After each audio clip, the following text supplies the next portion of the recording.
Hello, what's up? We're live.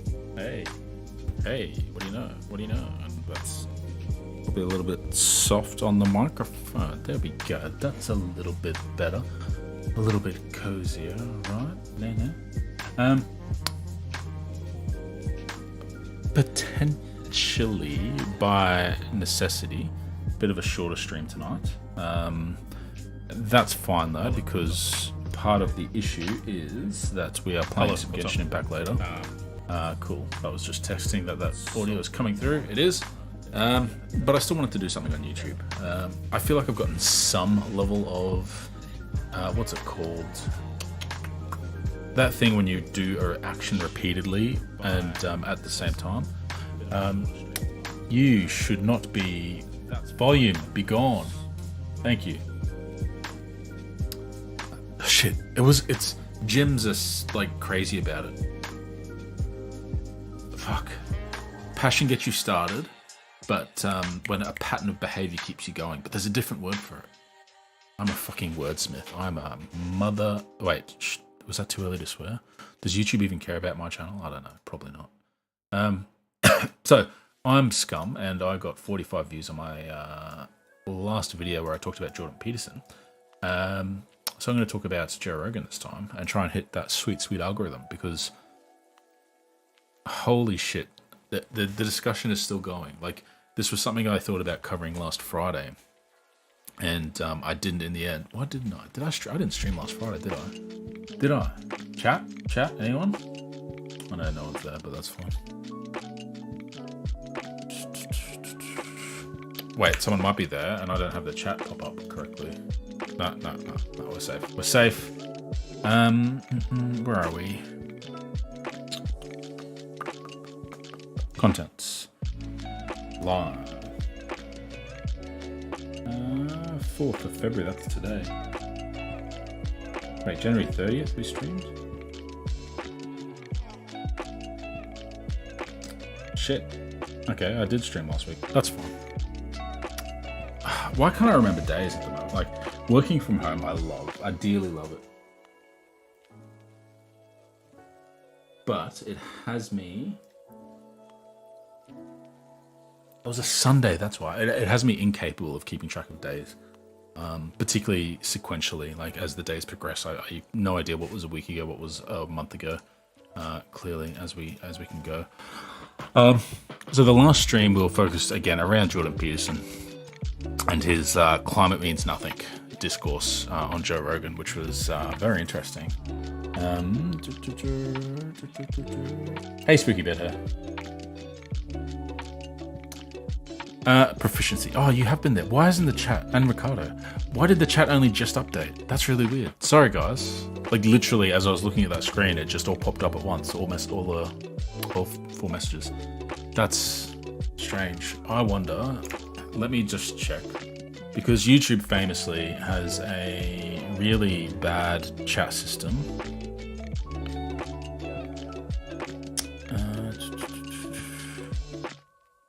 My stream is delayed on that screen. Okay, let's refresh the monitoring stream. It might be that it is behind. I'm just gonna wave and see how long that is. That's a long delay. I still haven't waved. God damn it. There's no way a delay should be this long. It's still being delayed. I messed with my OBS settings, but mostly for Twitch today. And there's the wave. That was the delay. Holy shit, that's like a minute delay. That's like untenable for dealing with chat. Not dealing, you know what I mean. Relax. Let me... Okay, we're gonna have a sneaky looking at OBS settings.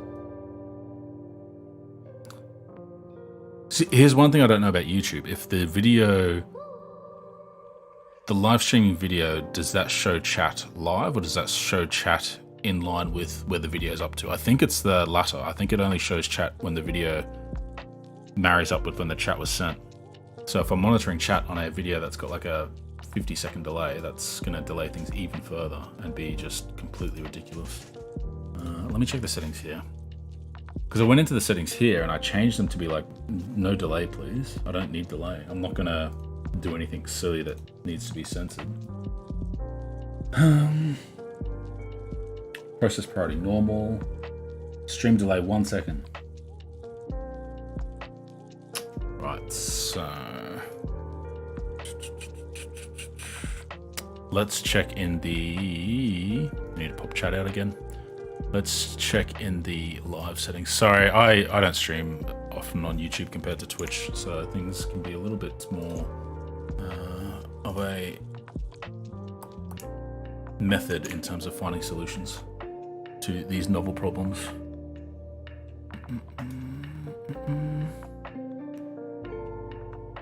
The 2x speed is probably not a bad idea because it's on mute anyway. The issue might be is if it's just, that's the delay I get. Create, go live. Show me this live stream, just in case there's a setting there I can tick. Streaming software. Connection's excellent. What's up with that? Here we go, additional settings. Auto start, auto stop, DVR, closed captions. Normal latency, here we go. Why is this not editable? Yeah, the well, what was it? The cable near Tonga got really badly damaged. Hi, Joe. So they've just got to run a whole new cable, like from wherever the first point is that they can, like, replace the cable to whatever the connecting point is, because obviously you can't get down into the ocean to just fix the bit that's broken. They've just got to replace the whole bloody thing. Interesting. This YouTube live control area doesn't seem to think I'm live, which is patently untrue. Move to a real continent, yeah. Okay, stream settings, there we go. Okay, I'm guessing I just can't change this after I've gone live. So it's on normal latency. That is something to look in the future. Maybe I'll start setting up the stream on YouTube instead of through OBS, so we won't delay too much, but that's fine. We do need to pad out our content a little bit because, again, I'm poorly organized. And I'm planning on playing video games after this because there's a live stream where one of the games I play gets new content announced. So I'm going to be streaming that on Twitch. I won't burden YouTube viewers with that experience. So we've got an hour and a half-ish until I need to go and play video games, which should be plenty of time. And I mean, frankly, without a time limit, I find I probably ramble a little bit too much. So that's probably not the worst thing in the world. But thanks for dropping by.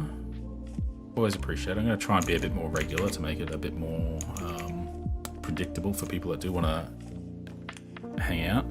And wow.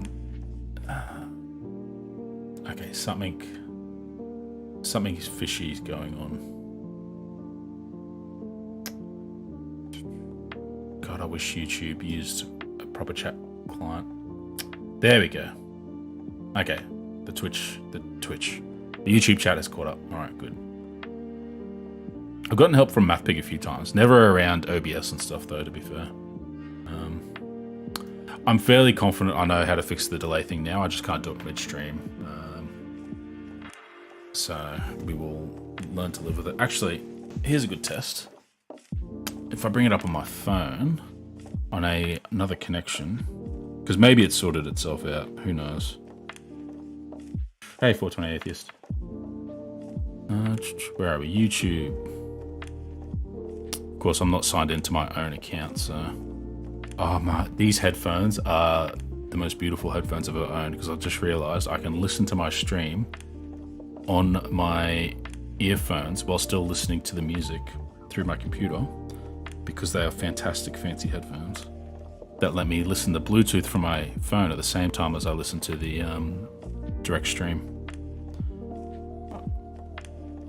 All right, so we just had the beautiful headphones on the stream, so maybe the delay is not that bad. Maybe it is just normal latency. Let's monitor for a little while and just see how that goes.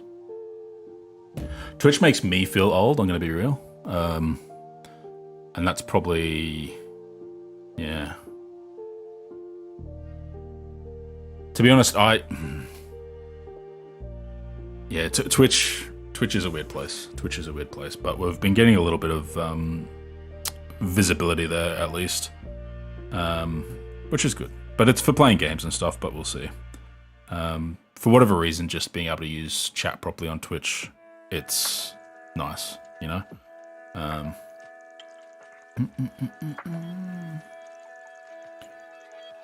Yeah. Yeah, okay, I think it's just like a 30-second delay.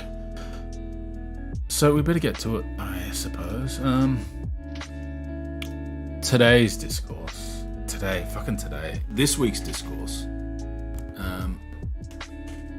has been the wonderful, wonderful Joe Rogan discourse, which has been going on for how long now? Like that discourse has actually been going on for ages, with the various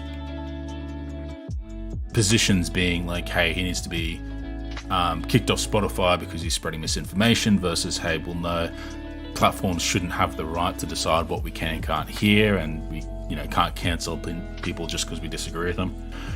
And obviously there was artists that have come out in support of having him removed from Spotify and not wanting to be on a platform that they see supports misinformation, particularly medical misinformation, which is a pretty sensitive topic over the last couple of years. We'll try and avoid some of those key words for now. But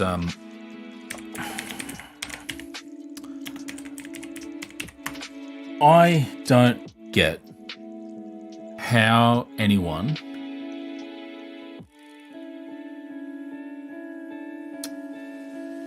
Here's my issue. I don't understand how people can look at someone that spreads dangerous information and can support that as being an activity that you have a fundamental right to undertake, because freedom of speech is more important than, things like ensuring that there's a level of safety, or not just safety, but like there's a level of ethical, moral behavior that's expected of people when they are speaking in, let's use the phrase, a public square. Because that's sort of where all this discourse eventually boils down to, is like free speech is based on you being able to say whatever you want. I don't necessarily agree with that definition, but that's the definition that's probably most common, is that you have the right to your opinions and you've got the right to say your opinions. And the contingency that gets drawn around that is that if there's a place that's considered the public square of today, so, where everyone hangs out and talks and meets and shares ideas and stuff, those places should be inherently protected in terms of your right to occupy those spaces with your speech. Like I said, I disagree with that as a foundation for the discussion of what free speech is and how it should be protected. But I don't get to decide how people are defining the terms. That seems to be just how it's being defined at the moment.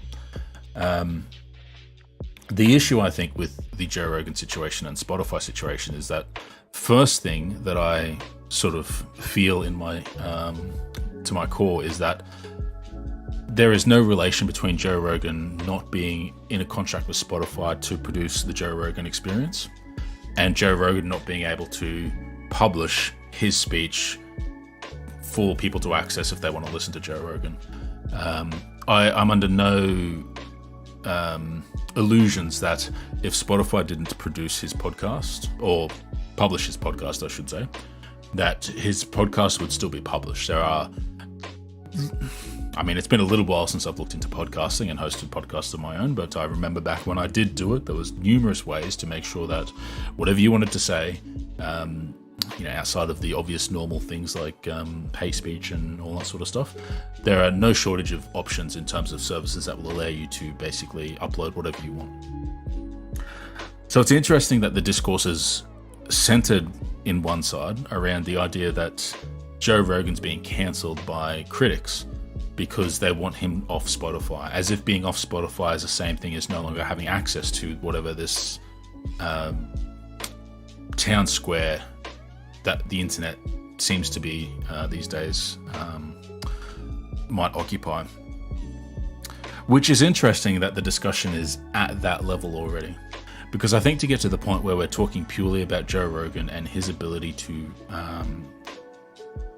have the freedom to say whatever he wants to say, or, to provide a platform for people to say whatever they want to say. I feel like we've already conceded out of the gate some other important factors that I think struggle to be highlighted in the discussion overall. And it's the idea of what I started to do a little bit of research and undertook some study on when I was, doing my bachelor's degree in communications back in 2012, 2013, 2014. And it's the idea of the citizen journalist. And this was particularly back in those days. I think there was a lot lower level of engagement when it came to people reporting news, talking about things that were happening in the world and people being engaged in the news cycle. And there was a level of optimism at that time, and it's optimism that I had as well, where we thought that one of the things that was going to help break down some of the biases that are entrenched in modern day media and mass media was going to be the fact that the internet was going to be a democratizing force, in that everyone has access to the tools to publish and to share their reporting or their thoughts or their stories that they wanted to share that they thought were important. And so the idea that the citizen journalist would then be able to rise up and start to show different facets of the stories that were happening in the world was thought to be a potentially very beneficial way to ensure that, multiple points of views were understood and seen, which is kind of funny that I think back on it, because I sort of look at that and think, hey, that's an optimism that I would find a little bit naive now in 2022, but hey, you get older and you get wiser, right? I think the key though is that in looking at it and framing it as citizen journalism is that we sort of at that point as well, because this was, like I said, it's a communications degree, so there was a major of journalism that I undertook in that as well. And part of that was highlighting the fact that inherent in journalism itself is a responsibility. And that responsibility is to act ethical and to act in the public interest.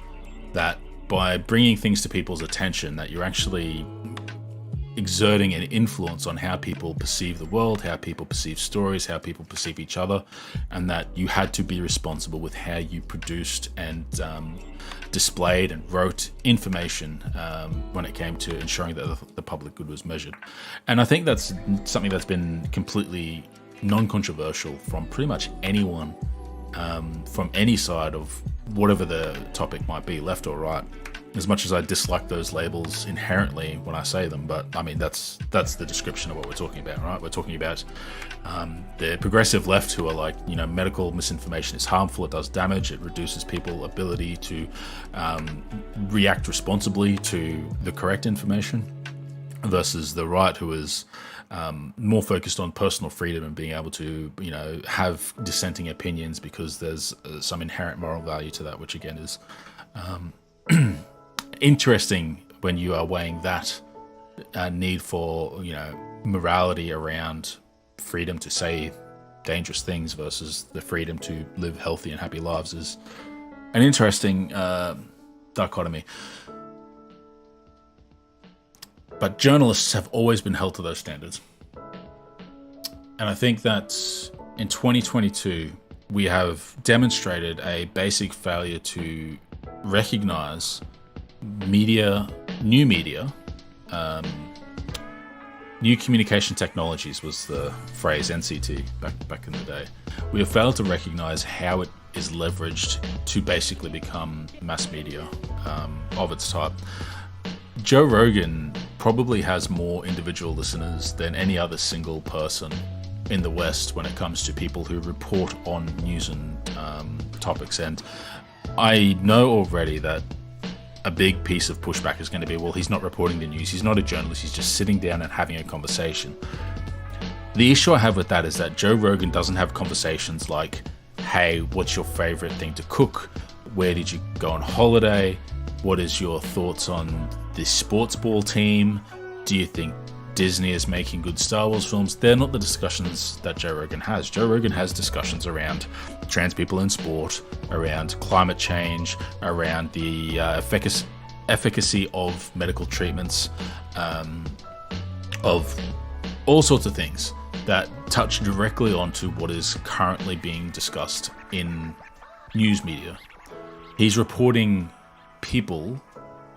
He's reporting stories through the lens of experts that he brings on to discuss things that are currently topical, which is a fair strategy. It's a strategy of looking at what is the zeitgeist today, caring about what is being discussed, what is being paid attention to, because he's producing media. The attention economy is the economy that he's dealing in.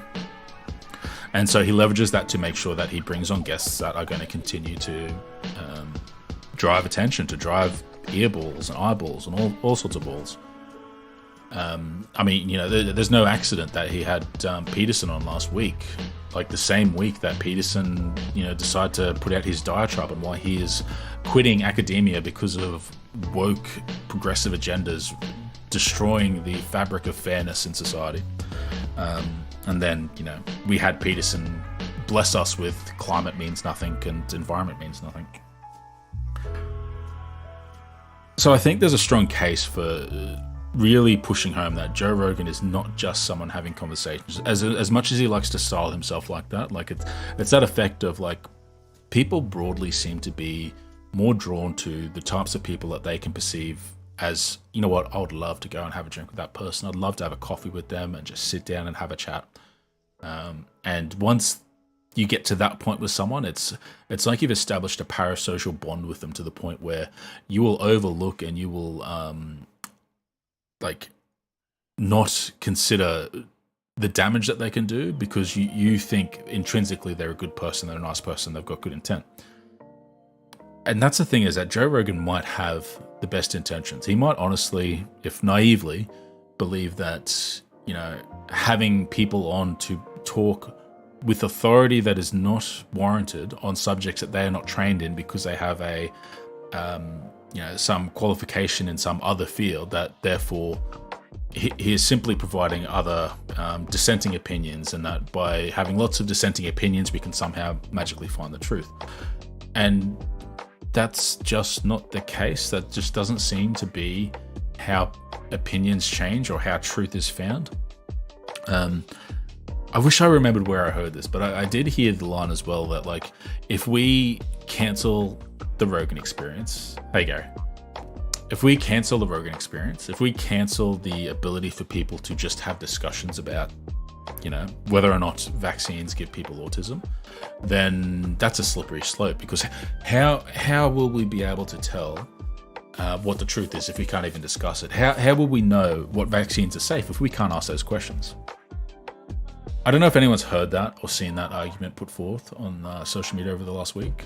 I think I've seen it a couple of times. It's pretty common. It's like the fear-mongering that if Joe Rogan can't talk about quack theories with discredited doctors, that somehow the medical research establishment, the scientists that work on, you know, ensuring we have the best medical treatments, somehow won't be able to express dissenting opinions. Where was it? I think it was somewhere that was saying, like, you know, YouTube censors dissenting medical opinion, so how would we ever know if vaccines were harmful? And, like, think about it. Think how stupid, how just brain dead it is to think that the medical consensus on what an effective treatment is for any given disease or illness. Imagine if that came through YouTube and didn't come through peer review process, through studies, through medical trials, through actual processes that are in no way being censored or in no way being restricted, or have nothing to do with posting to YouTube. The irony is that by expecting that people are going to YouTube instead of going through the actual process for, you know, vetting medical research, you're kind of self-selecting for information that is actually harmful, wrong, and you know, basically worth not having a platform. And that's not to say that they get arrested because they have spread misinformation.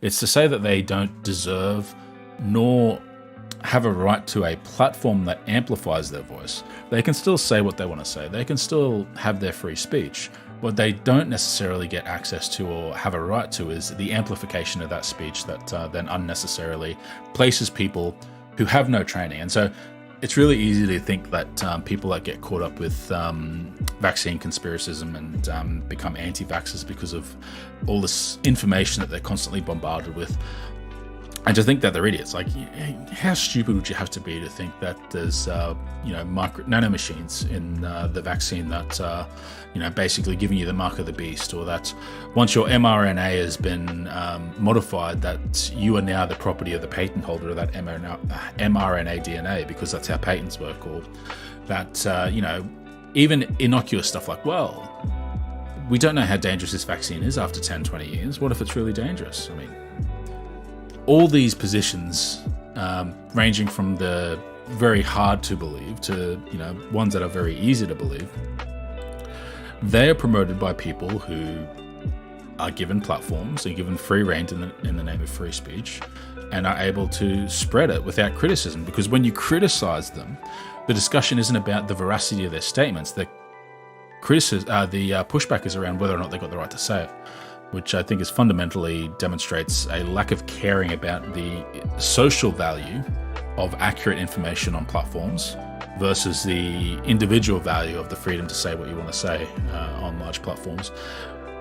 And I think particularly with the large platforms by nature being, full of people, I think the needs of the many would outweigh the needs of the one, or the some, or the what's that? I haven't actually seen that Star Wars. Not Star Wars, Star Trek. I know Spock says it, right? When Jabba the Hutt has got him and is going to put him in carbonite before he goes to Mordor. That's how that joke goes.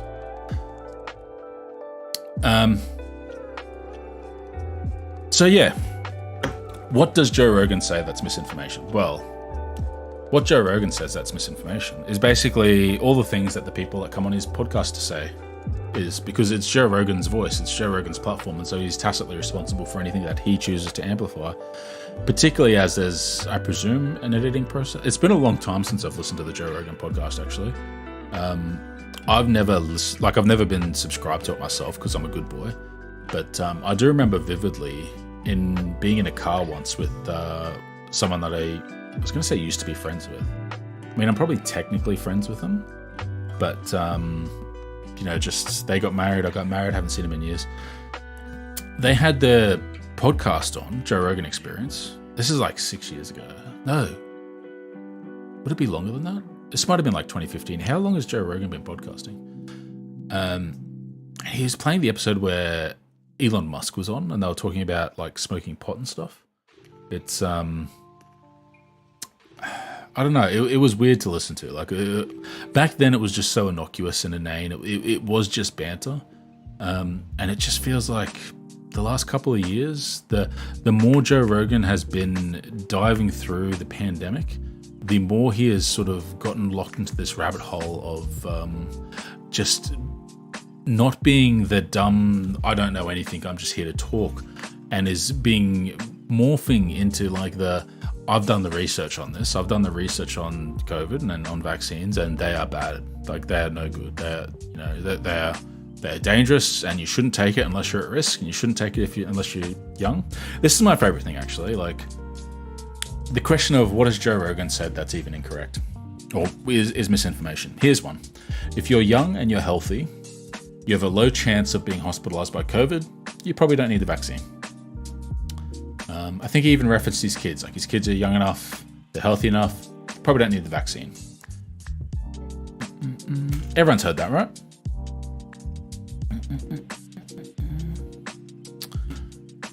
That's misinformation, right? So there's nothing inherently false about the statement if you were to look at those claims. If you're young, you've got a low chance of hospitalization.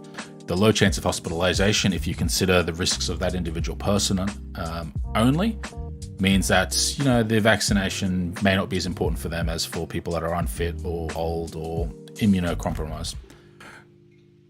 The problem is that you can say things that are technically true, but effectively harmful. And this is an example of that. And this is what makes it harmful misinformation, is that he's leaving out the key element of why the young need to be vaccinated. And it's not because the young are at risk of dying. It's because the young are at risk of being transmission vectors. a young person that's unvaccinated will spread the disease. And the more people that spread the disease, the higher the chance that someone who is not young, who is immunocompromised, who is not healthy, then gets COVID and they are put at risk. This seems to be the core at pretty much everything that comes down the barrel from conservative pundits when it comes to being skeptical of COVID information or COVID treatment. I mean, social treatment. So, masks are ineffective because you can still get COVID. Well, the mask isn't to stop me from getting COVID. The mask is to reduce the likelihood of transmission occurring. Vaccines aren't 100% effective. Well, no one ever said they are 100% effective. What was it? I think it was Stephen Crowder this week that went on that dumb shit of like, hey, it turns out even when you're vaccinated, you can still get sick. No shit. The only people that made claims that the vaccine was 100% effective were conservatives when they were saying, they tell us it's 100% effective, but it's not.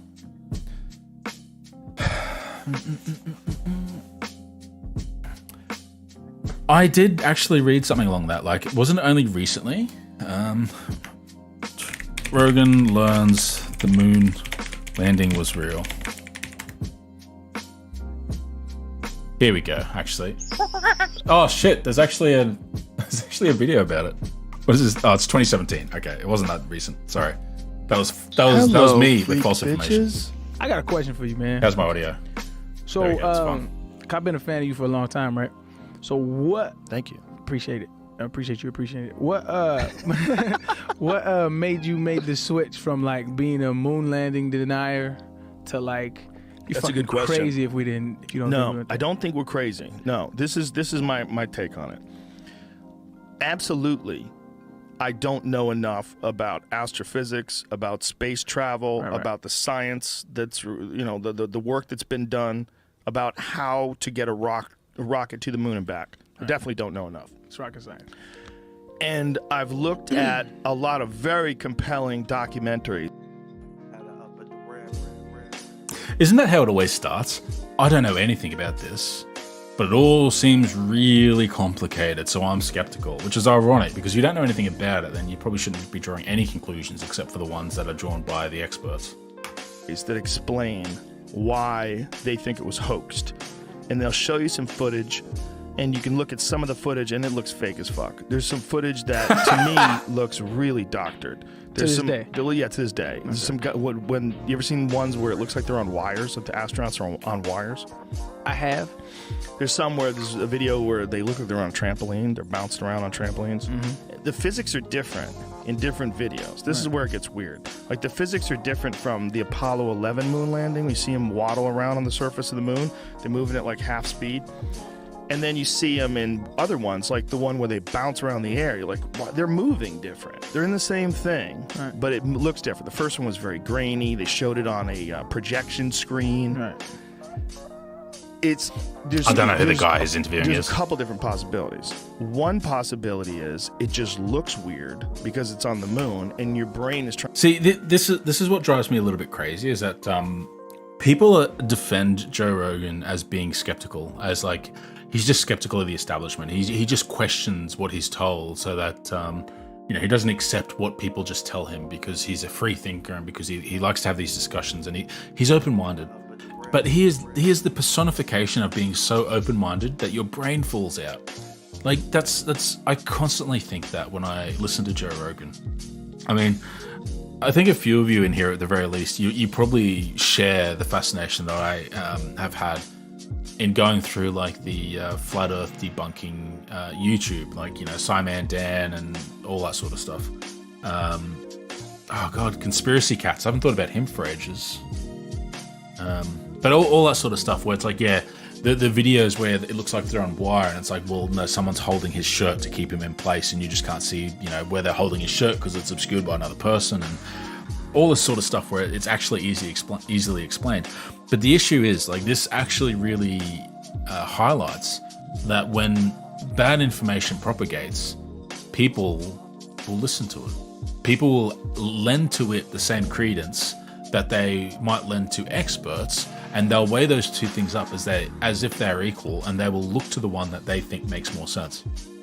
So in this case, Joe Rogan's watched all the documentaries and all the YouTube videos and goes, well, that's compelling because I don't understand anything behind space travel, which he's already established.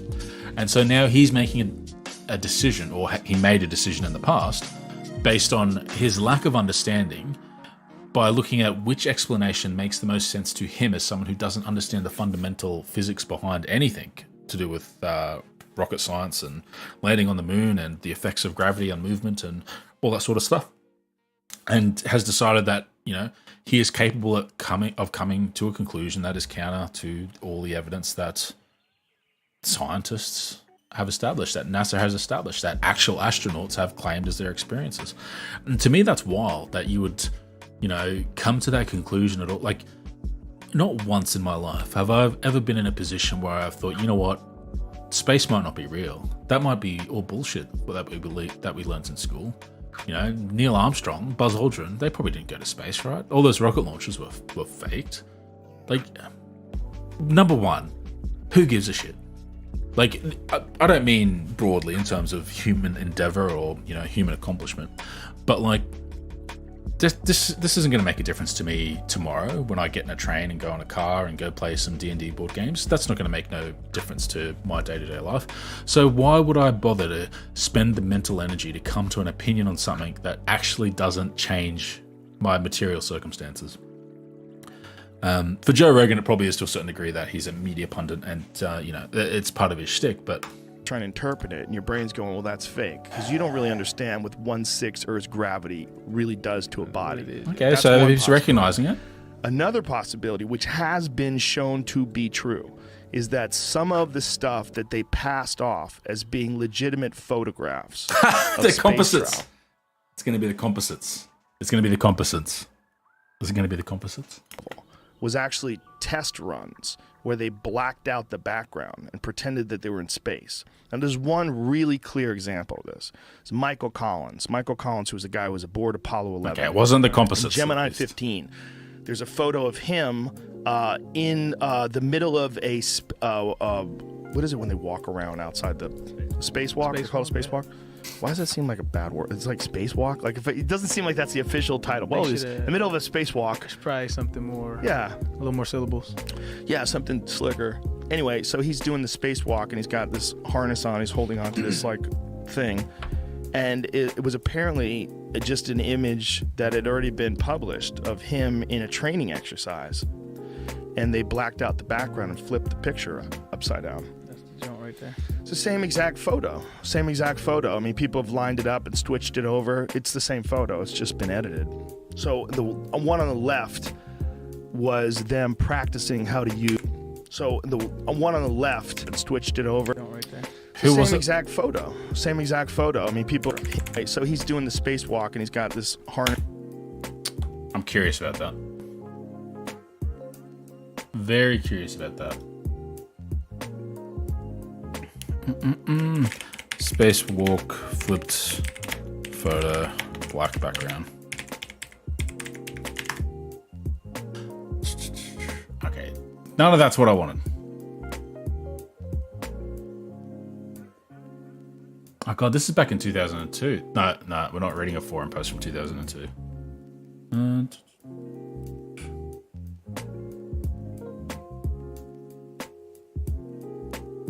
Oh god, a website that's like noted as religion.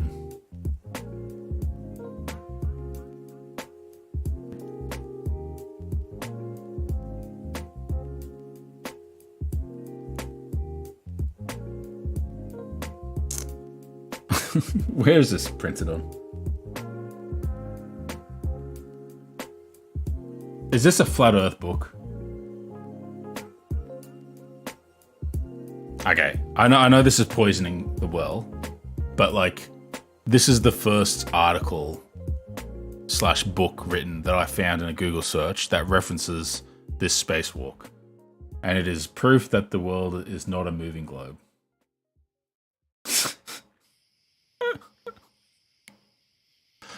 I'm not saying that the claim is therefore wrong. I'm just saying that that's funny.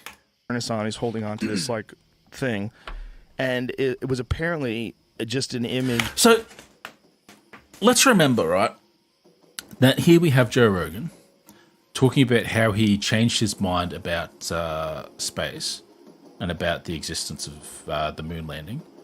Yet we are spending so far the majority of this talking about why you wouldn't believe that, and genuinely lending credence to it by providing a example that he believes is strong evidence for faked imagery from NASA. That had already been published Interesting. Of him in a training exercise, and they blacked out the background and flipped the picture upside down. Right there. It's the same exact photo. I mean, people. I look at this picture, right? My eyesight's not great, and this is obviously low resolution, but the shoes look different, right? And I mean, maybe that's just changing the contrast as well, because admittedly his position looks very similar, but I mean, I feel like, I don't know, see, it looks like there's light on the bottom of his sole here. Why am I looking at a space photo? I didn't expect I was going to be doing this today. People have lined it up and switched it over. It's the same photo. It's just been edited. So I don't have the eyesight to do that sort of stuff. Was them practicing how to use these. I don't guess that the harness is some sort of a. Looked at it and I was saying to myself, okay, did I come to this conclusion because there's a lot of evidence that shows it to be fake, or have I seen a lot of evidence that looks fake? And does that mean that they didn't go to the moon? Right. No, it doesn't. There's a bunch of different possibilities. There's a ton of different possibilities. There's also the possibility that whatever photographs they took can get severely damaged in the radiation of space, and that it was really difficult to do. Right. That's possible too, and that they decided somehow or another that they were going to pass off these, that they actually... Does anyone know if that's true? If photographs get damaged in the radiation space? That seems really weird. That claim... I'm an idiot when it comes to space. So I would never think to go, well, photos might get damaged by radiation. My understanding of photos is it's light hitting a light-sensitive surface and then that being used to create an image. Radiation doesn't generally, I wouldn't have thought, affect that.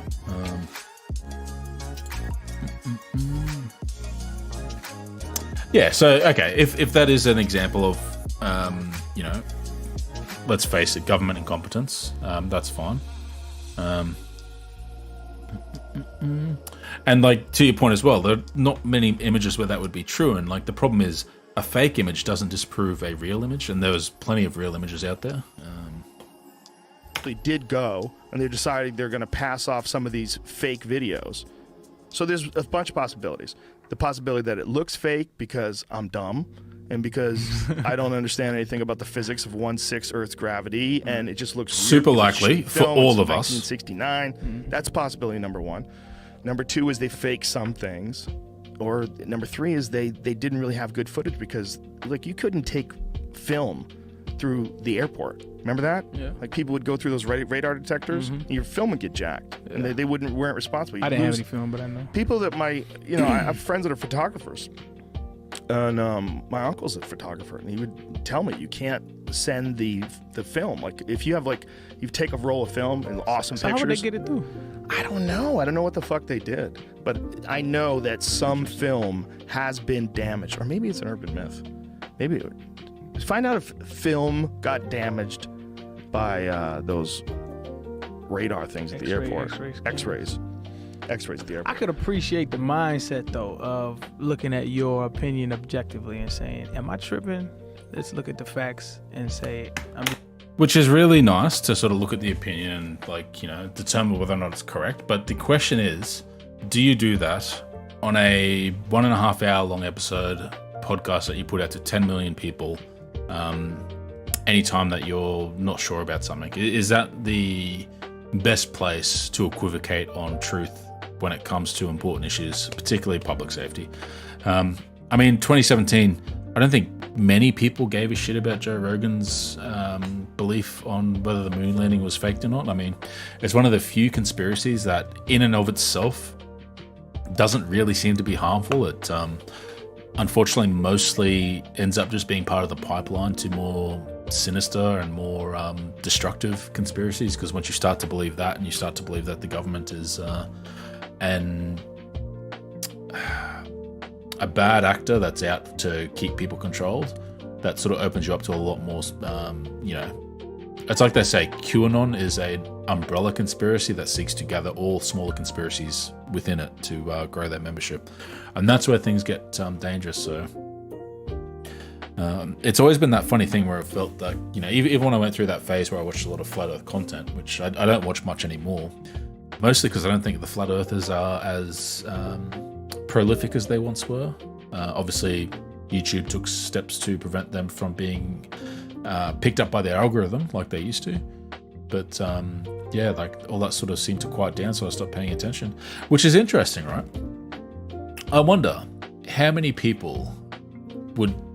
Well, we know actually, everyone that is bitching about Joe Rogan not being able to talk about how vaccinations aren't important for young people, or, for example, highlighting how effective ivermectin is, and therefore putting on the very implicit table that since there are effective treatments for COVID, we shouldn't be as worried about vaccinations.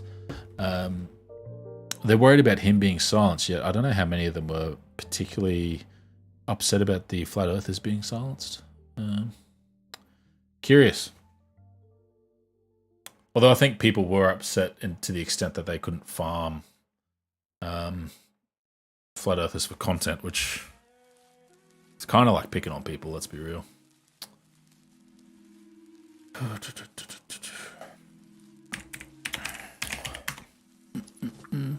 So I think we're pretty clear that Joe Rogan does spread misinformation, which is not the same as saying that Joe Rogan has said things that are misinformation, although he has done both. And that Joe Rogan has also platformed it. What have we got? Who's he been talking to recently?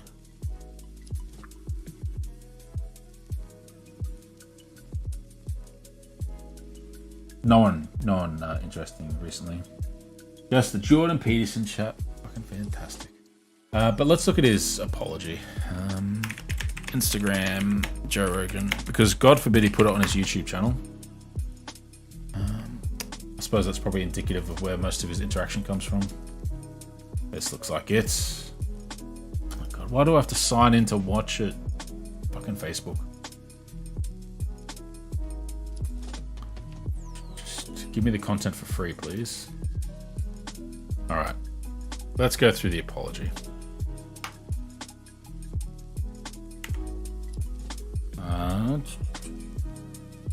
The one time that social media automatically mutes things.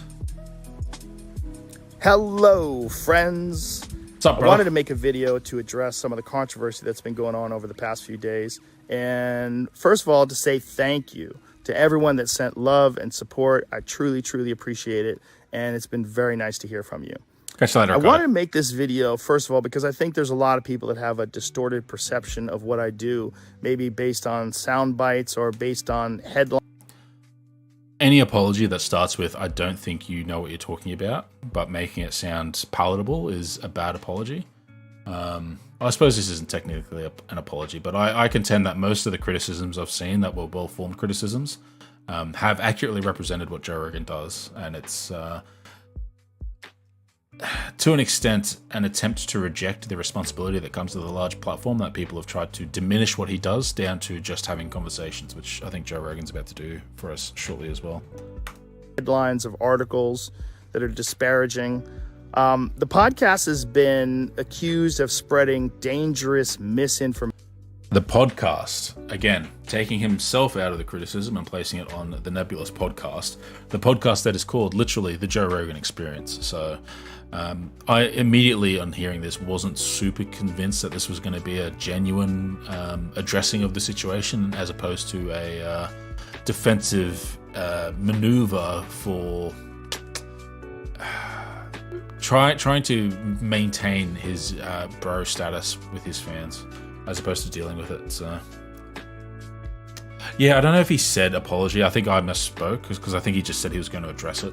Information, specifically about 2 episodes, a little bit about some other ones, but specifically about 2. One with again, misrepresenting the fact that he has had numerous. Here's another point, actually.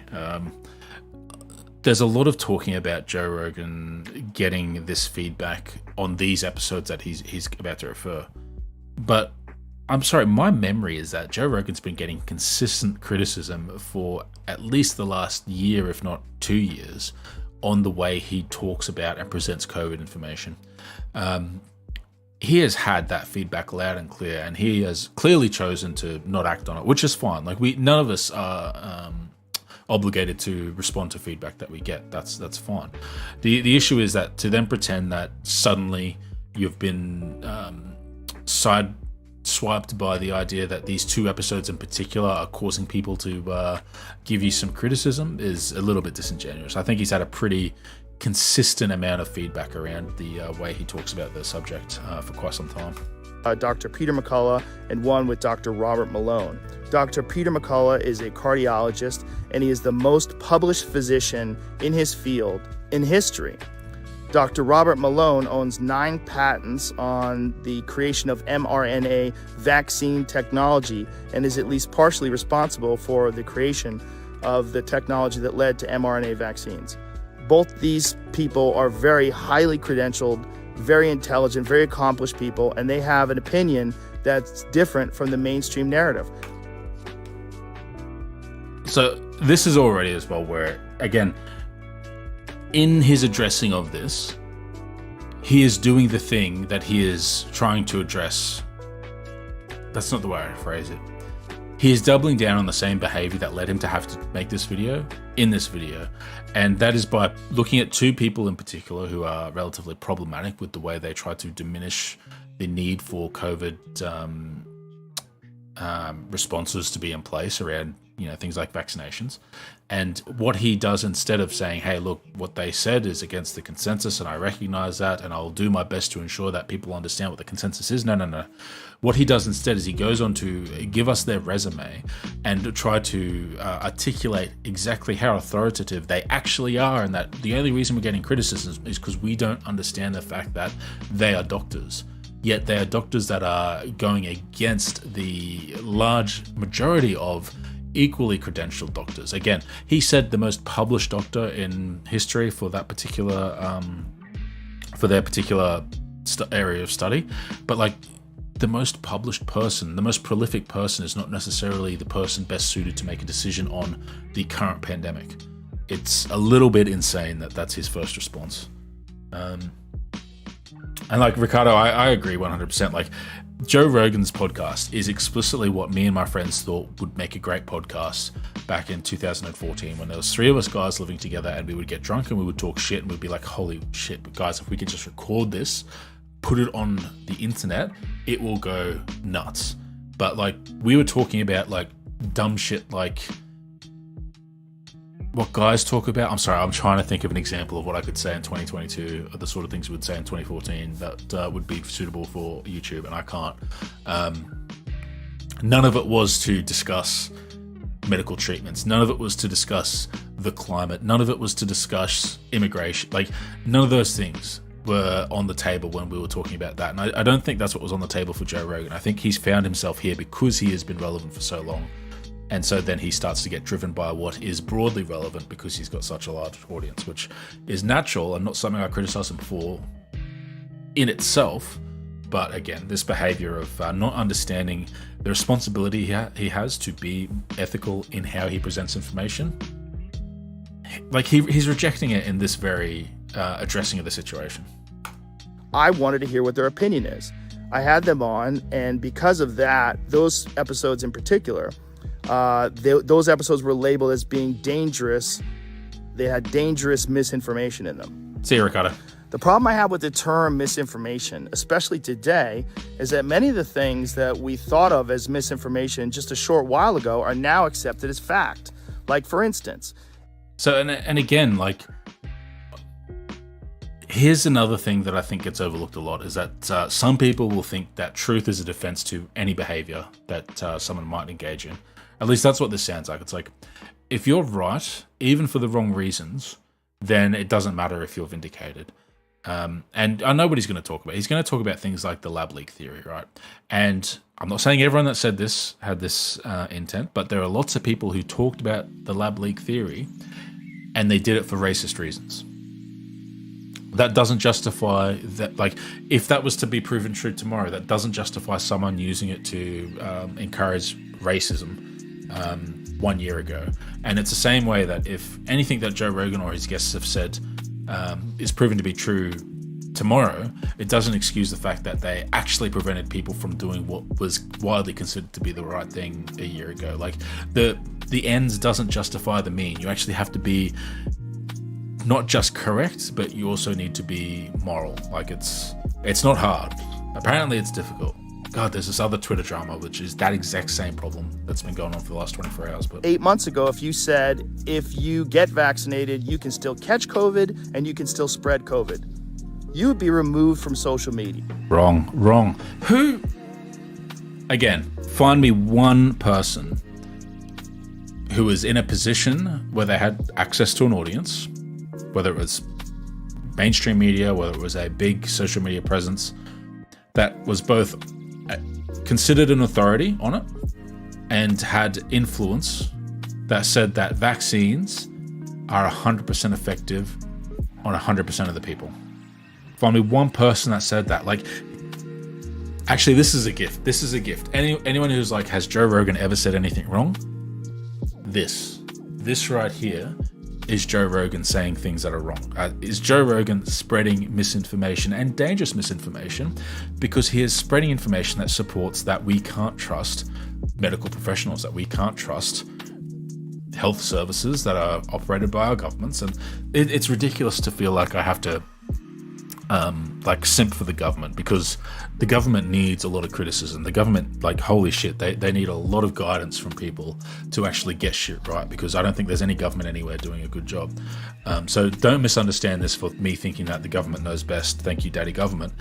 It is health. Like, it's one of the few things I think that they can get right relatively easily, and it's, responding to disasters. What they tend to be bad at is preparing for or preventing disasters, because it turns out pandemics and bushfires and shit are really bad for fucking your ratings. Not your ratings, your approval rating. Come on, what next? They would ban you from certain platforms. Wrong. Now that's accepted as fact. If you said, I don't think cloth masks work, you would be banned from social media. Wrong. Do you know how many anti-mask posts that I've had to deal with over the last 2 years? We've all seen them. Like, it's ridiculous. And on top of that, again, there has been, I remember actually when everything was kicking off, and I was still a little bit skeptical about how serious it was going to be. It was going to be one of those things where, there's this thing happening in China and it might come across and affect the whole world. And I was like, well, I'm on holiday in Melbourne, off to Bendigo. It's going to be fine. It's not.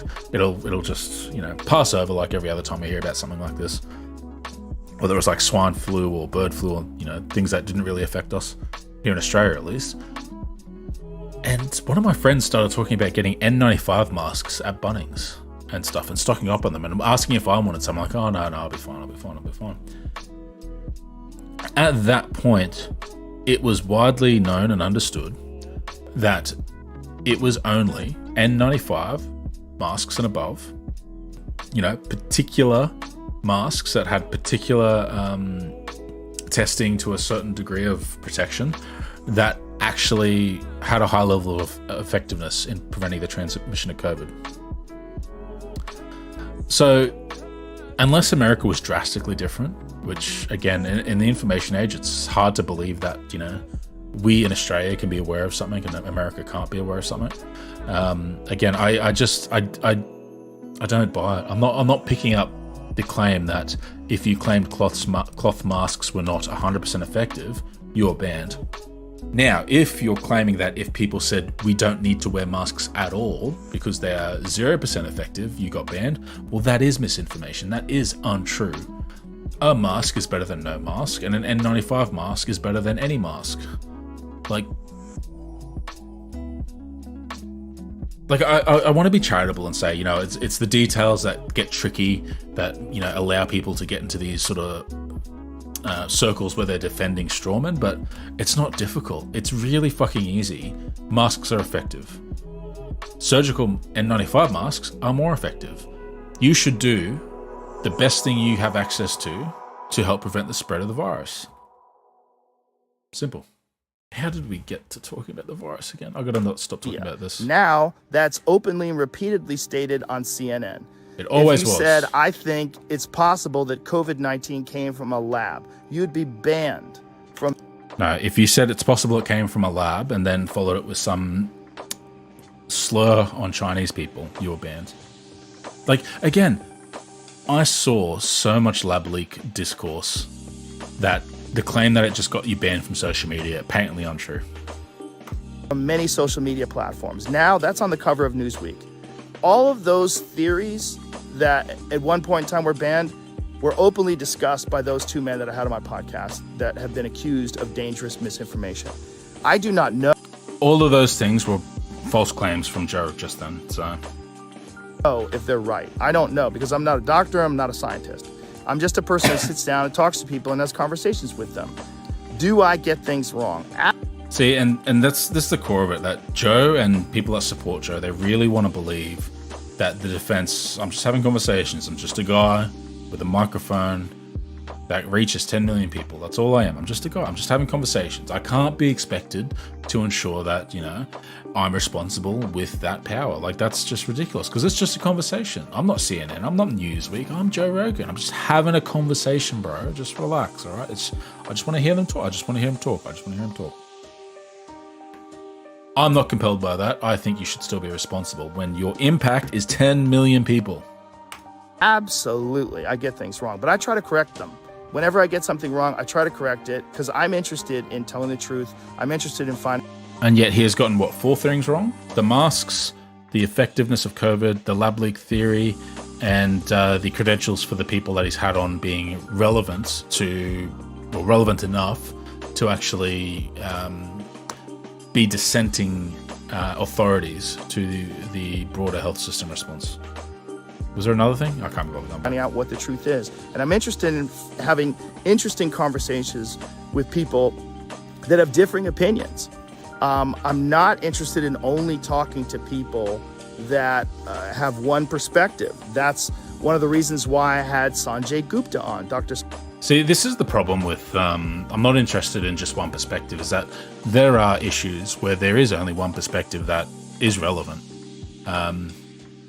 So, for example, if I wanted to learn more about,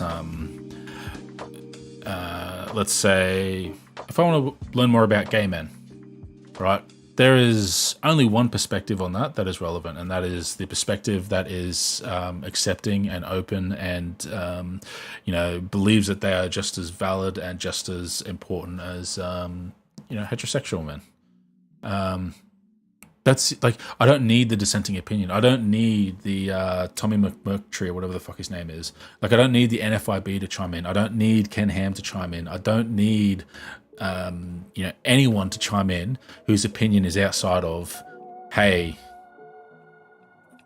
everyone's valid. Like that, I don't need that dissenting opinion to make my life interesting or to make my conversations interesting.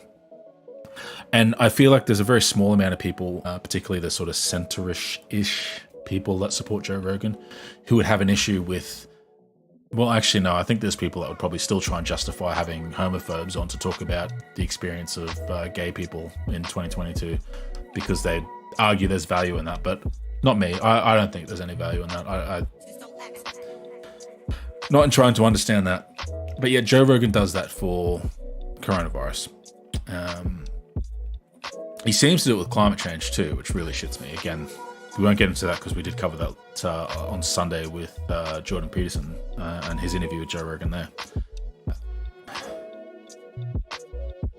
God, I just looking at his face, he frustrates me. He's become an icon for like everything I dislike about internet discourse culture. Sanjay Gupta, who I respect very much, and I really enjoyed our conversation together. He has a different opinion than those men do. I had Dr. Mike Sanjay Gupta, I'm pretty sure. Oh, goddamn.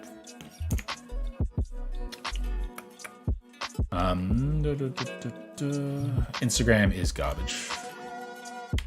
I just wanted to change tabs, not get out of that video. I'm pretty sure if Sanjay Gupta is who I'm thinking of, he's the guy that Joe Rogan just like completely obliterated.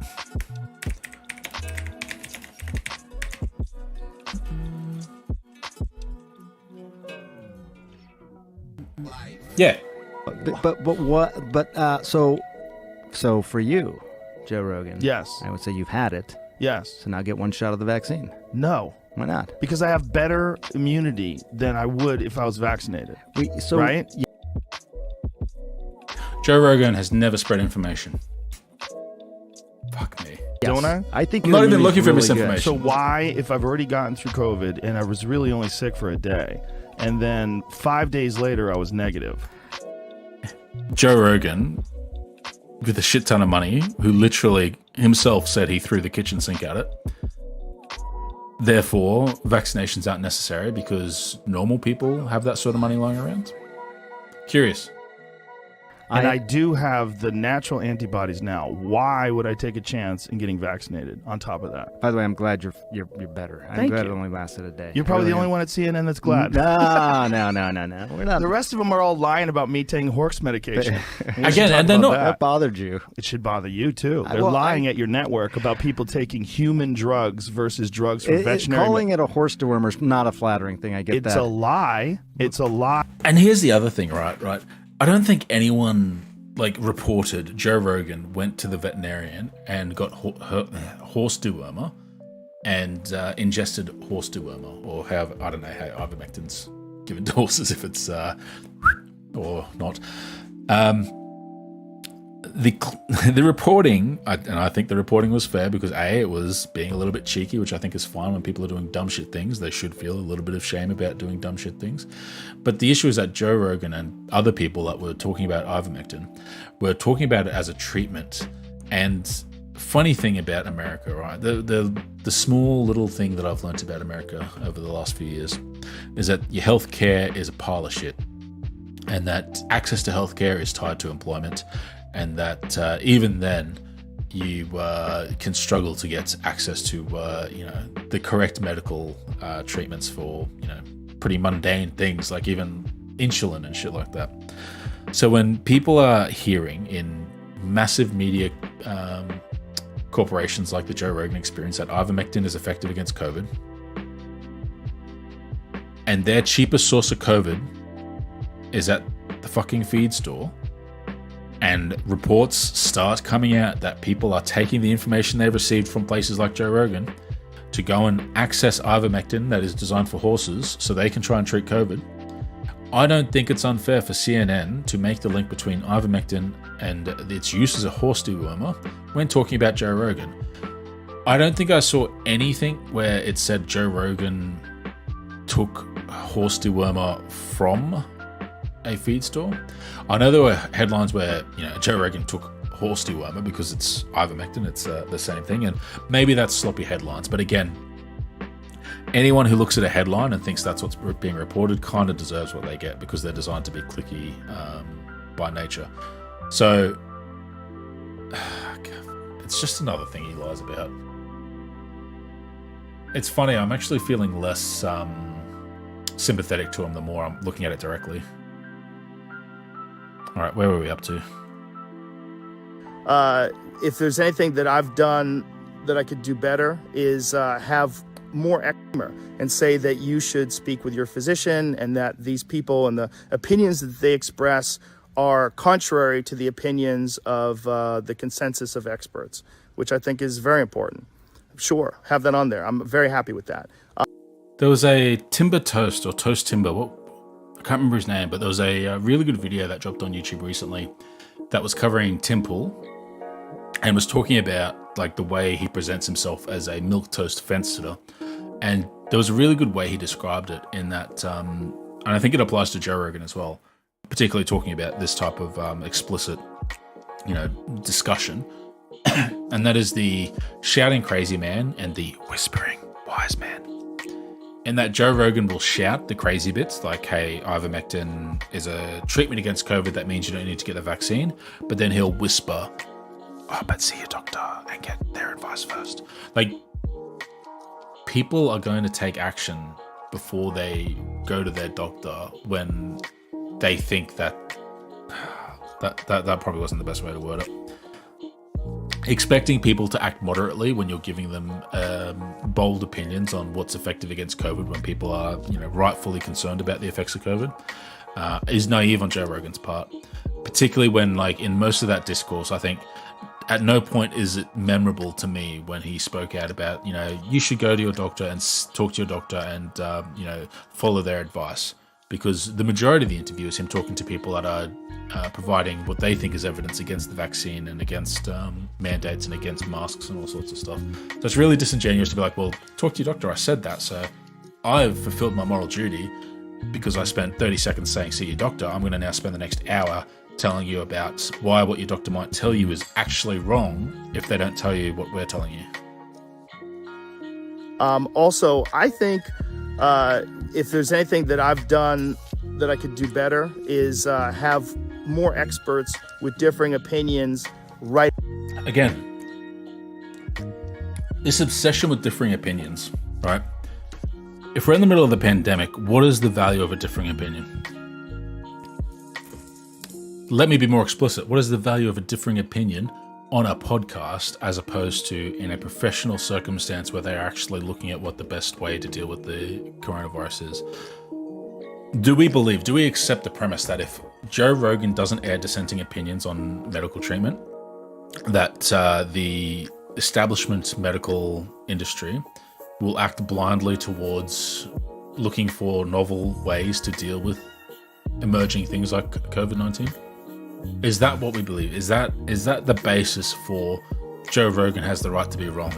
That if he doesn't air these opinions, that they won't get any airtime, as if they're not studied, as if they're not hypothesized and tested in actual conditions where the truth could be determined, as opposed to a rhetorical game between two people sitting on a couch, where their biases come out pretty clearly.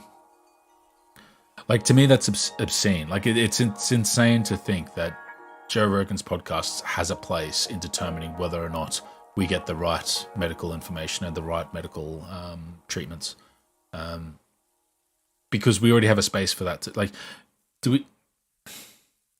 I feel like I explained my points too long. I need to. Right after I have the trust the controversial audience. One. I would most certainly be open to doing that.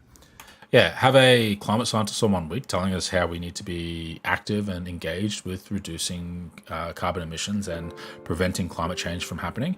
And then have a coal miner the next week telling us how if we do anything to affect climate change and try to improve our chances for survival, we'll destroy jobs over the next 10 years. Do that. That's a great strategy. Responsible. And I would like to talk to some people that have differing opinions on those podcasts in the future. We'll see. I do all the scheduling myself, and I don't always get it right.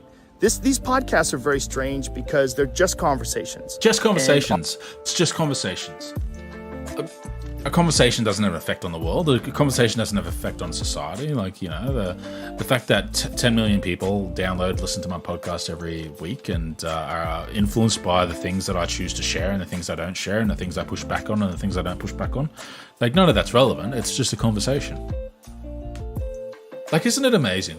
Joe Rogan has something special. Joe Rogan has something unique and something monolithic in its success.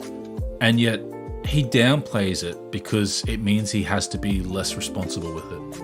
And then people look at that and go, yes, do that. Be less responsible with that amazing thing you've done and the amazing impact you can have on people. I wish we wanted better for people. Oftentimes I have no idea what I'm going to talk about until I sit down and talk to people, and that's why some of my ideas are not that prepared or fleshed out, because I'm literally having them in real time. Then don't talk about shit that can actually affect people's lives. If you can't talk about something responsibly, don't talk about it. Or talk about things that, even if you're talking about it in ignorant, shit. I could sit here and talk about whether or not Luffy in Gear 2nd could beat Naruto in his QB form. right? And I don't know enough about Luffy. Not Luffy. Fuck, I know plenty about Luffy. I don't know enough about Naruto because I was barely paying attention because Naruto is a shit anime overall to know whether or not he could really beat Luffy. I think Luffy will win. I might be wrong. I might not know all the facts, but that's not going to hurt people. But if I sit here and start talking about whether or not people should get particular medical treatments for things that actually can hurt them and hurt the ones around them, well, maybe I should keep my mouth fucking shut. But I do my best, and they're just conversations, and I think that's also the appeal of the show. It's one of the things that makes it interesting. So I want to thank Spotify for being so supportive during this time. And I'm very sorry that this is happening to them and that they're taking so much heat. God, I hate his face cams. And so now the Neil Young story. When I don't care about his Neil Young story. It feels like the Neil Young story was just trying to appeal to like, well, I'm not mad that he's like trying to get Spotify to pick him or me. Like I'm the rational, calm one, so. Joe Rogan. More like Joe Bogan. The question is, do I go over the Twitter stuff? The Twitter stuff's pretty spicy. Maybe I shouldn't. Question is, am I alert enough to do it responsibly?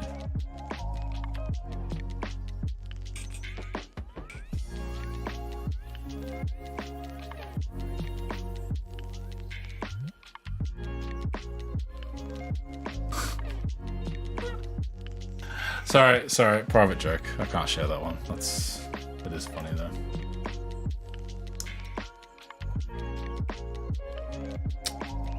So what's the time?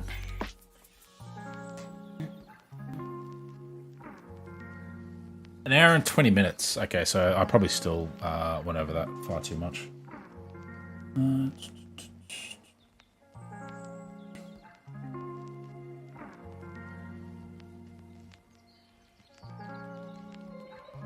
Fucking lol. So, I think I am going to try and make these a little bit more focused. There has been a little bit of soul searching recently, and I need to. I don't know what I need to do.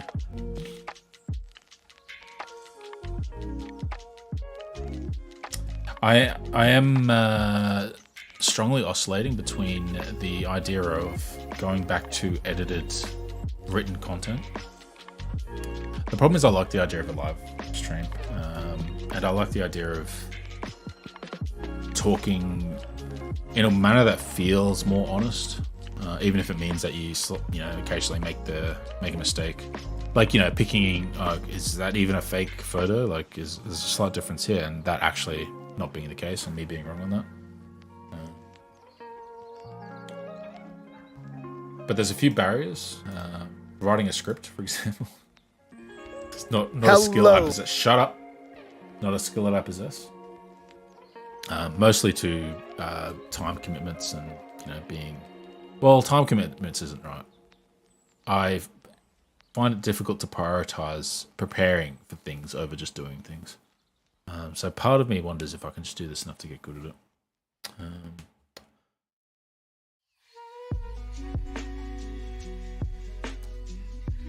Although I do also suck at the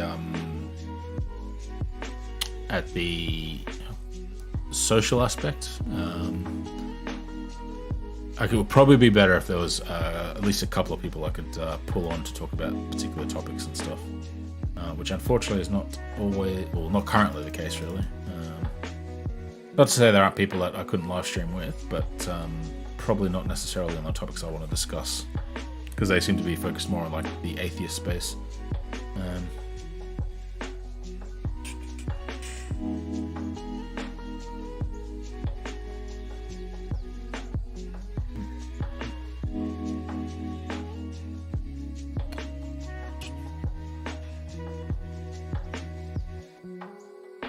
Yeah, I've got to figure out what the delay is though as well.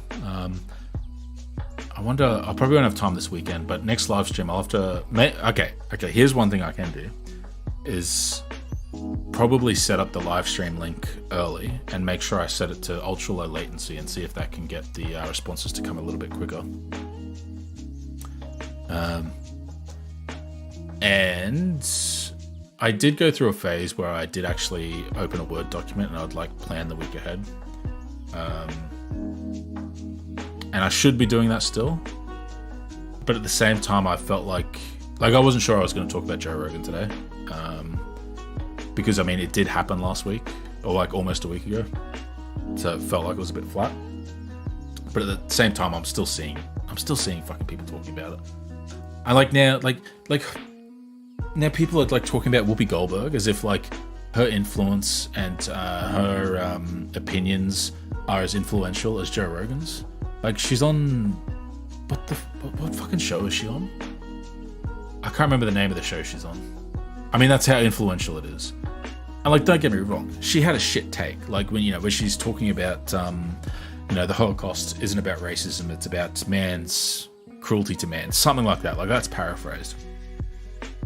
And it's just interesting, like how that's been picked up and made comparable to Joe Rogan's consistent, almost like fucking clockwork, ability to have bad takes about COVID and dealing with the pandemic in a responsible way.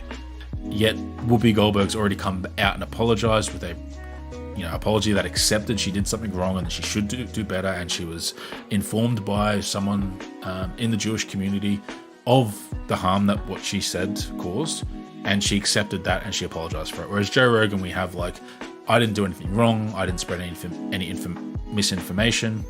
Everything I've been accused of as misinformation has been proven to be true, even though he's incorrect about all of that. And yet now the discourse is moving on to talk about fucking Whoopi Goldberg and The View. That's it, The View. Is it The View? Yeah, it's The View. Like, it's insane. It's like it was propped up as like, because a lot of people are like, Joe Rogan is a conservative when it comes to his punditry. I will argue that with anyone, and I think I've got plenty of evidence for it because his positions are necessarily conservative in terms of their focus on personal individual freedom as opposed to collective social utility. And Whoopi Goldberg is propped up, and I don't know why, as being the liberal left version of what Joe Rogan did, and look how bad that is. I actually don't know anything about Whoopi Goldberg's politics beyond presumably she's not a fan of the Republican Party or Trump. I don't know if I'm engaging in some pretty unfair stereotyping and the fact that just because she's a woman of color that she would have that opinion, but I think that's probably accurate. But like to position her as like the counterpoint to Joe Rogan as if both sides do it, it's like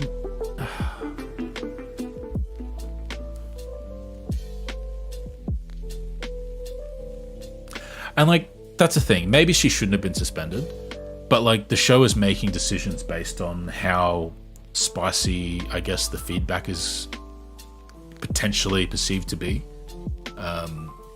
And like the irony of it all is that that if she didn't get suspended, the same people that are claiming Joe Rogan shouldn't be silenced on Spotify would be the same people like calling for Whoopi Goldberg to be suspended if she wasn't suspended in some sort of sense of justice and stuff.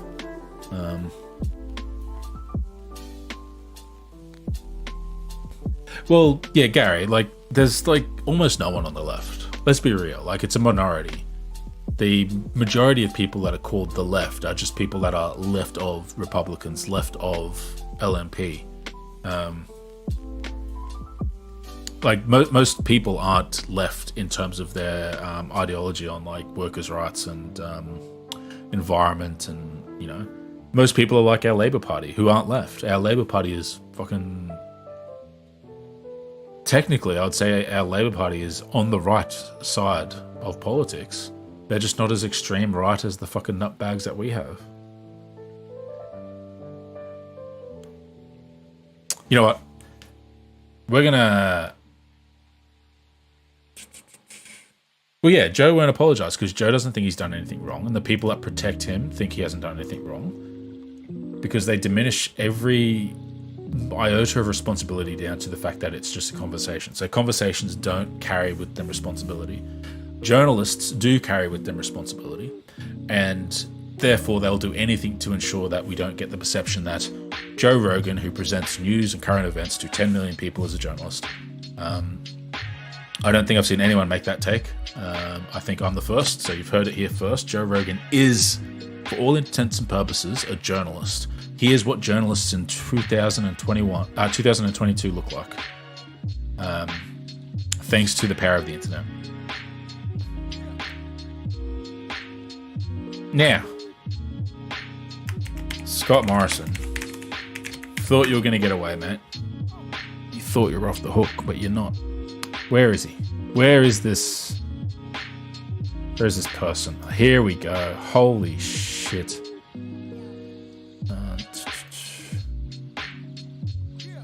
Actually, no. Okay, we're gonna do something else tonight. Before I sign off, because I just remembered what else I was gonna do. I was gonna do that thing that's boring to everyone outside of Australia, and let's talk about Australian news and politics. Where's a better video? Where is a better video?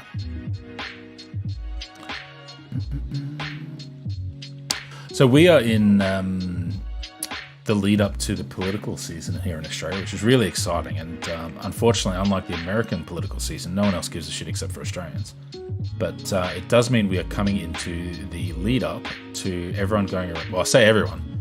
We get into the lead up of Scott Morrison going around and doing all his photo ops and trying to sanitize his image from being a narcissistic, useless lump of Prime Minister who has actually done nothing for the benefit of Australia in his tenure as the Prime Minister.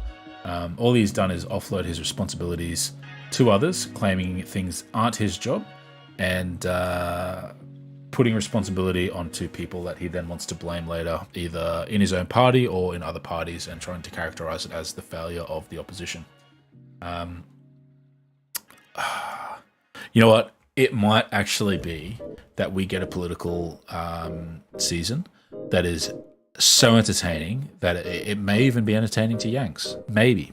I know the Americans can be a little bit self-obsessed, and that's okay. You're a big country. You're the center of the world, and you're the leader of the free world as well.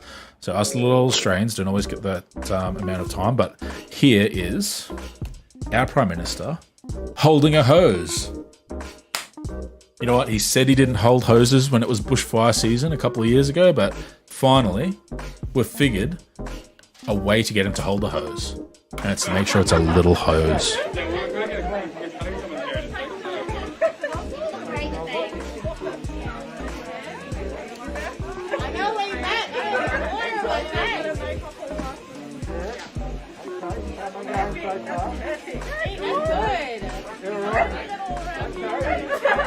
Will they say it's hurting?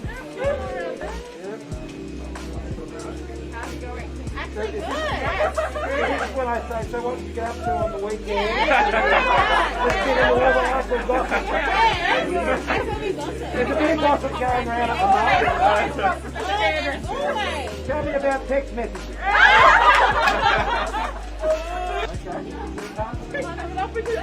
Is that Prime Minister?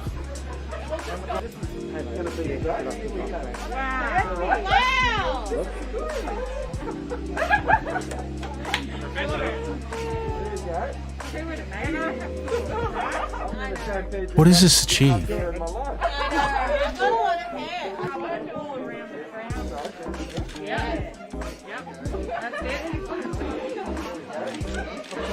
Like, whose idea was this? Like, what?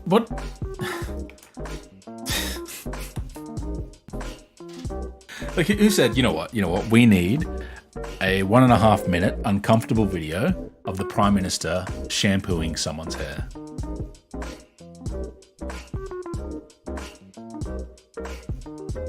Sorry, so that's not even a fucking actual punter. Are you serious? I was actually really curious how Sky News was going to report on this. So that's why you're getting a little bit extra. I'm always serious. Wait, who said that? You heard that, right? Oh, it's Siri. Fuck you, Siri. Fucking iPad. I was thinking there's no Google Home here.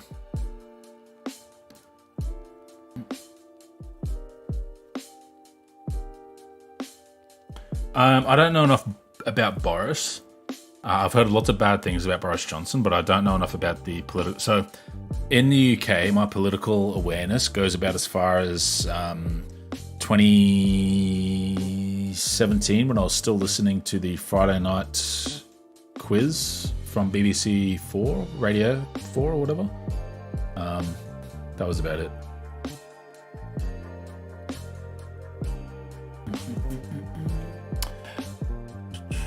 Thank you for the bot squash. All right, come on. Sky News Australia. Fucking gimme.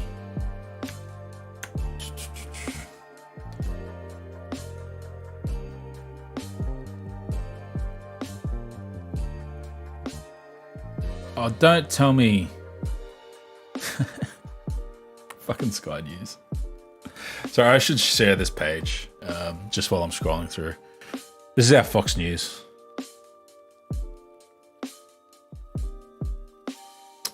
I am hearing voices and they're telling me to vote LNP last.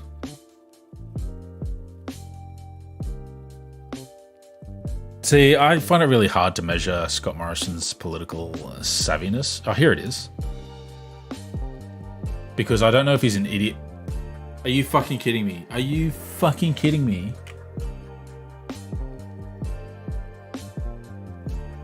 What the fuck is this?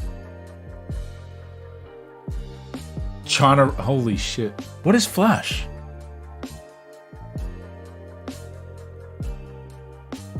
Yeah, but is Scott Morrison an idiot or does he play the role of an idiot? You know what I mean? What the fuck is this?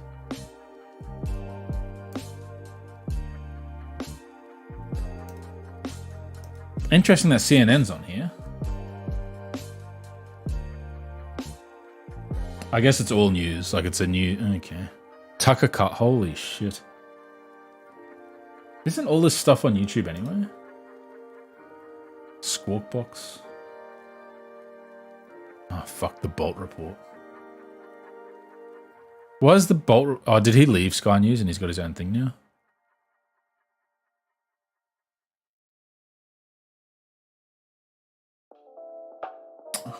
I thought I saw news and it's a fucking ad.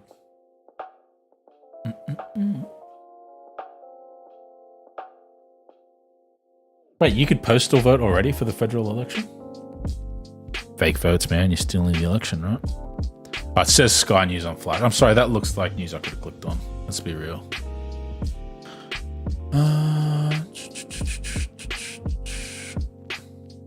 Look at this. Anyone not boosted could be a second-class citizen. Yes, if you don't get boosted, you're a fucking piece of... Scary number of illegal guns in Australia. I like this. Churchgoers left stunned after WA police crashed Catholic mass.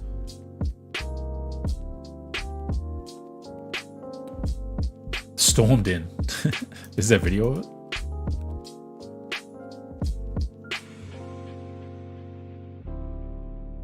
Mask wearing in indoor public places has now been expanded to West Australia's wheat belt and Great Southern regions, with Premier Mark McGowan warning it's only a matter of time over during the week, but there's been a date across Perth, I want to see the storm. and Southwest has also been extended. Oh, what? That wasn't to do with that story. That was just unrelated. Oh, come on, Sky News, you're not giving me any content. The fuck is a COVID ceasefire?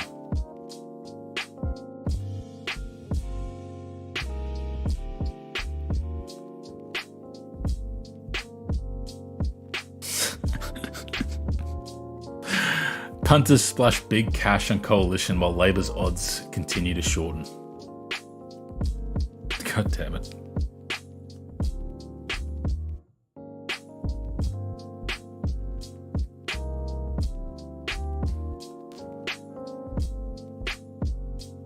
I don't think it's... No, I don't think it's Flash Player. I think it's Flash, as in, like, instead of Netflix, it's Flash. Hello, I've been looking at computer equipment.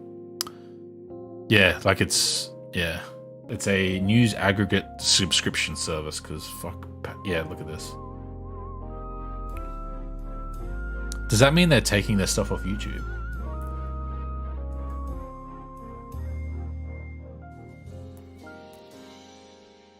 So, here's a funny story, actually. So we can't seem to find their... Okay, maybe the hair washing wasn't big news for their website. So we actually had get rid of the ad.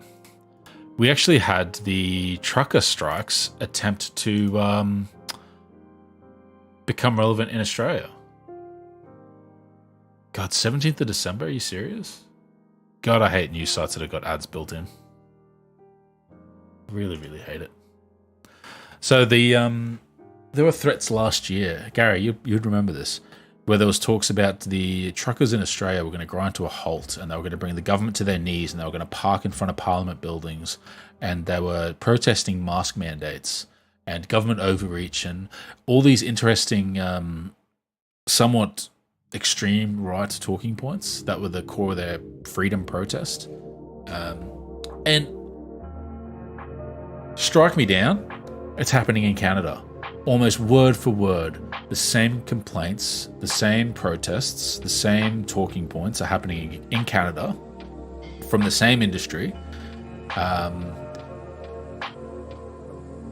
And I can't get away from the feeling that, like, that seems really suspicious, that they've tried to get it going in Australia, didn't get it up and running to the point where it was culturally relevant to talk about, and so they've tried it in a different country.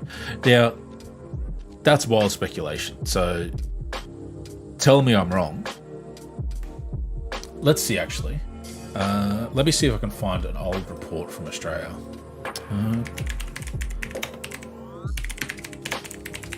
Australia truckers protest.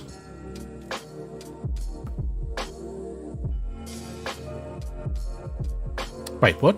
There's an article here saying it. The Canadian one inspired one in Australia.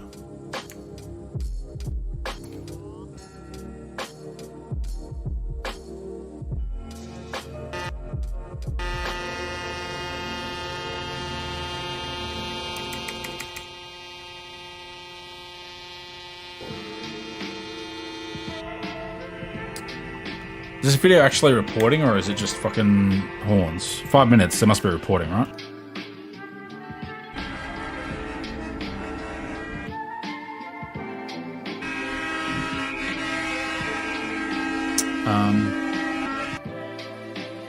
You got a 5-minute video of honking horns with no actual reporting.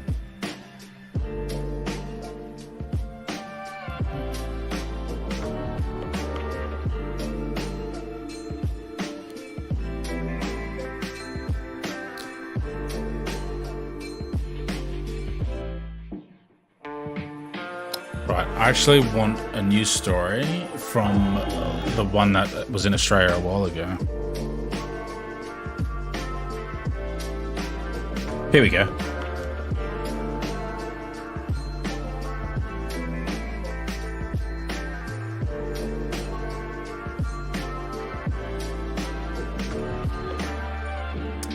Yeah, the Canadian one is about that.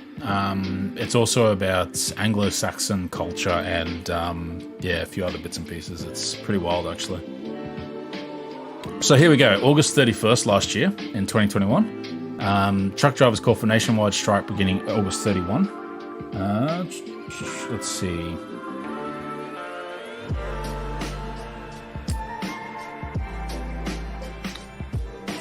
Aimed at condemning various official COVID-19 restriction and vaccine requirements. That was 31st of August last year. Now it's happening in Canada.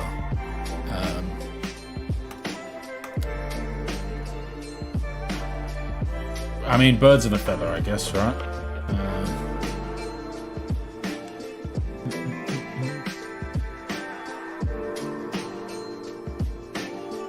Well, that's the funny thing is that Rebel News report on the Canada one, and Rebel News being Australia's exported conservative fucking shysters.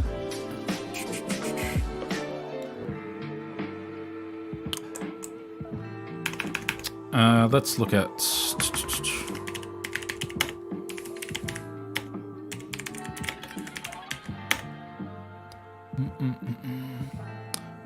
Paul Tucker. Because I were on Tucker Carlson recently, because of course Tucker Carlson would talk to anyone.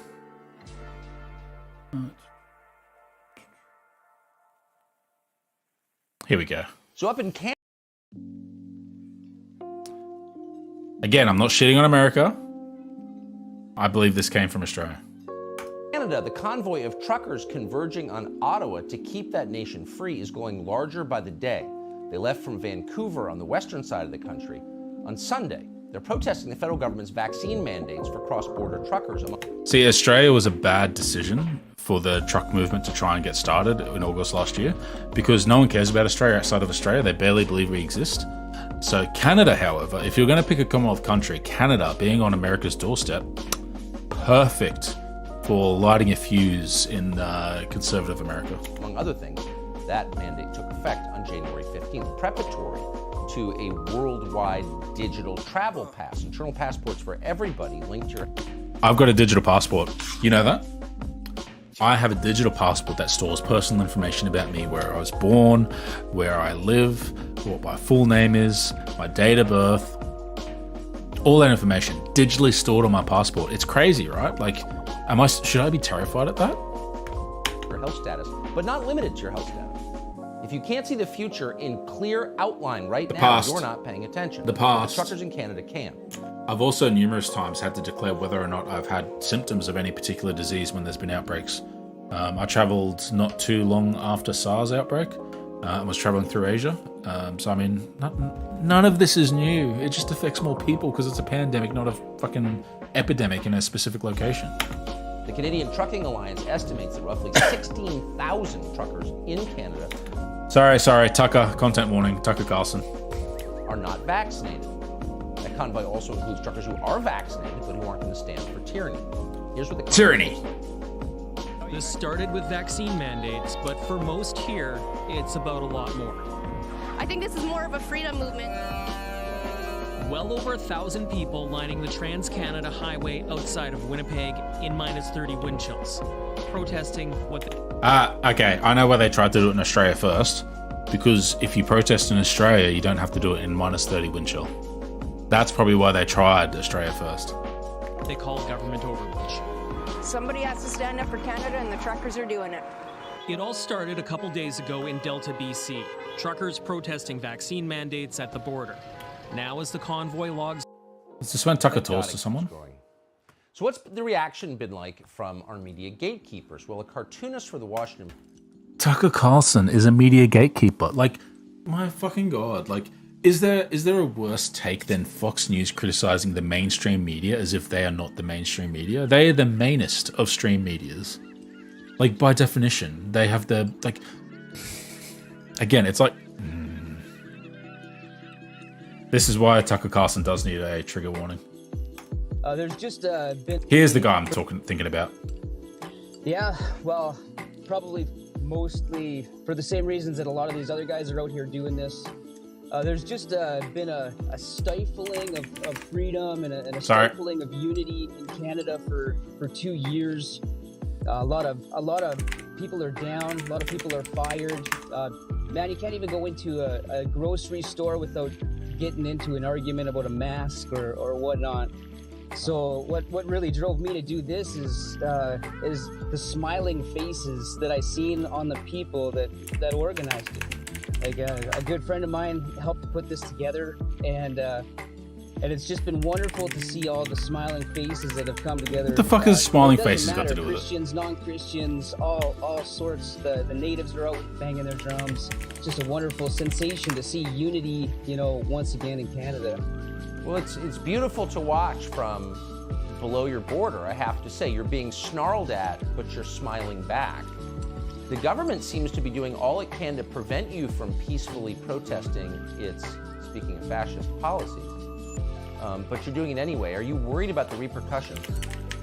Oh, not at all. Not at all. I mean, some of my friends have been arrested for pastoring their churches. We're fully prepared to smile and push through for the greater good, Tucker. We want to see Christ glorified in the church and out of the church.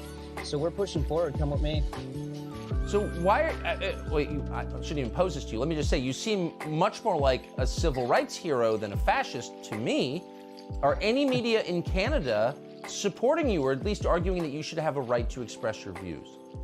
Yeah, not that I know of, Tucker. I think maybe Rebel News is putting out some positive stuff about the movement, but the mainline media is much the same in the USA. These guys are not our friends. They're coming after us. They're slandering really good people. Man, some of the stuff they're saying about really good people, dragging their names through the mud, it's shameful. So no fascists here. Moms and dads and kids standing around a bonfire beside me, where the convoy came through here about, I don't know, half an hour ago. Standing here, you know, with their kids, enjoying a fire with people they haven't, you know, got to hang out with. So he's buried the lead there with the no fascists here.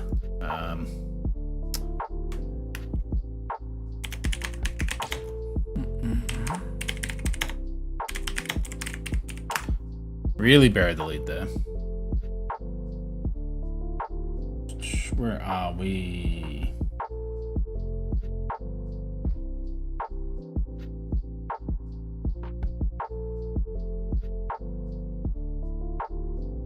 Fucking Russell Brand's on it.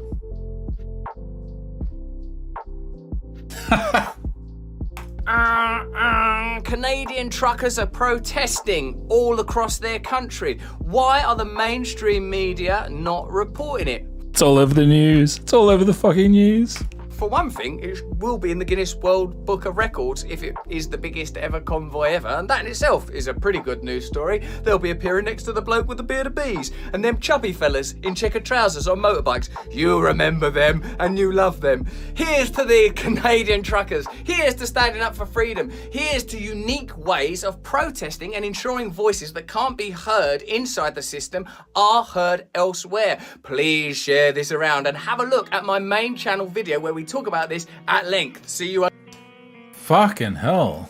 over there. Thank you.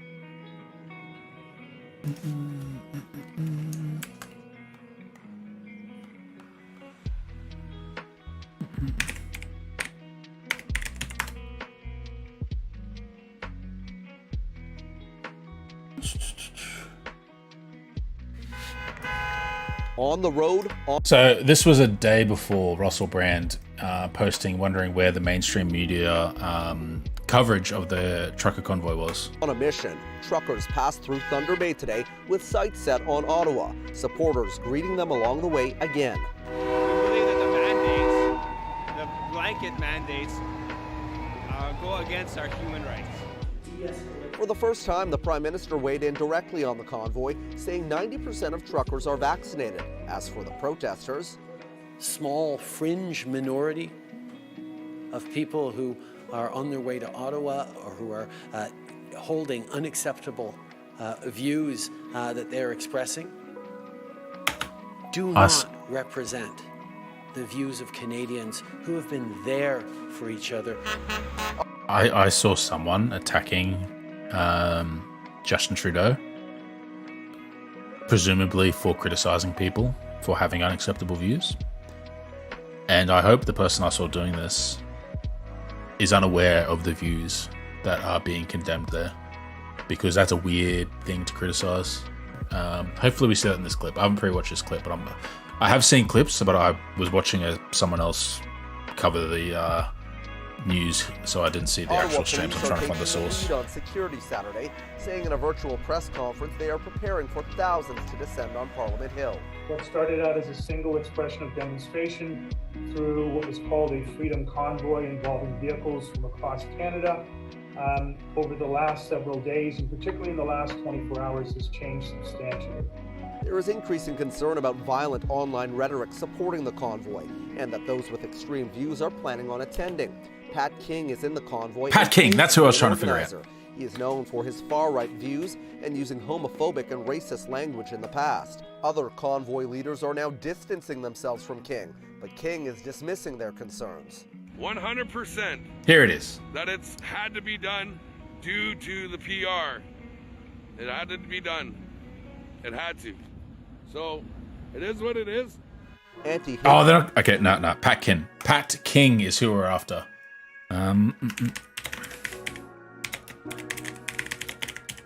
Ignore my misspelling. They'll figure it out for me. Bam, here we go. Hey guys, all right. And he knows that he was being talked about. Great news and some more even amazing news. So, just want to let you know. Oh, we're a little dirty here. Hang on. And I worry that I don't live stream well sometimes. There, that's a little better. Now we're a little cleaner. Okay, so we need to start establishing some framework here. I've just got situated in a secure location. We're all good to go on my end. We're getting everybody ready to go. So where we can leapfrog out from where we're at. Guys, I can't get over how friggin' amazing this is. Okay, no. We need to get to his rhetoric. He's just, yeah.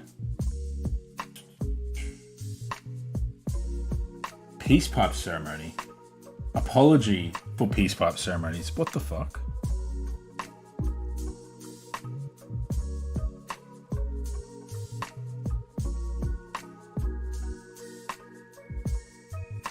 Nine days ago, so as this started. Let's see what this was. Yeah, crawl. Give them time. Give them time, guys. Crawl it down. We need the face cam. I'm sitting in the Blind J parking lot here right now, guys. There's plenty of room in the back. I don't know how much room you guys are looking for, but I'm pretty sure you can get the trucks in and out of here more than safe, I feel. There's tons of room back. Oh my god. Is this just like... Wow. Okay, so this isn't a video, it's just a recording of like a trip.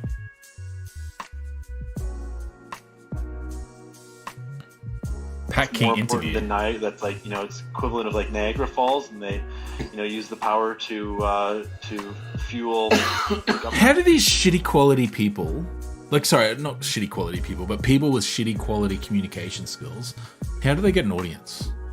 Like, how do they attract people to themselves when they've got these fucking shaky cam, stream of conscious fucking truck 20-minute videos? I'm in a secure location, responsive. Fucking hell.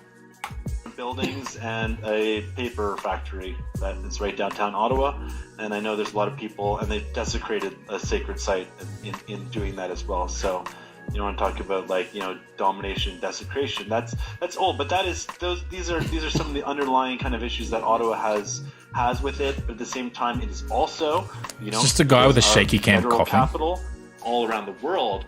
Like, you know, like labels, subjugation, then it kind of creates a narrative. And I know, Pat, like, you're dealing with that too. Oh, absolutely. Like, you know, Let Pat they're talk. trying to label you as, like, you know, trying to dismiss you and put you into, you know, this little corner. And, you know, I think one of the most important things that all of us need to.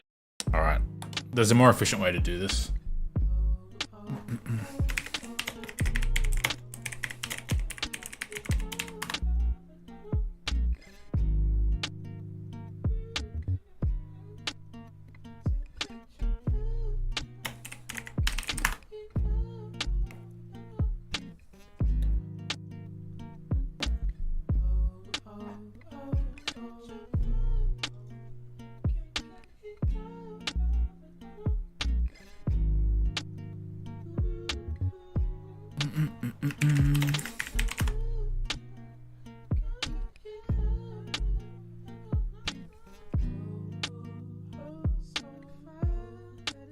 All right, let's go.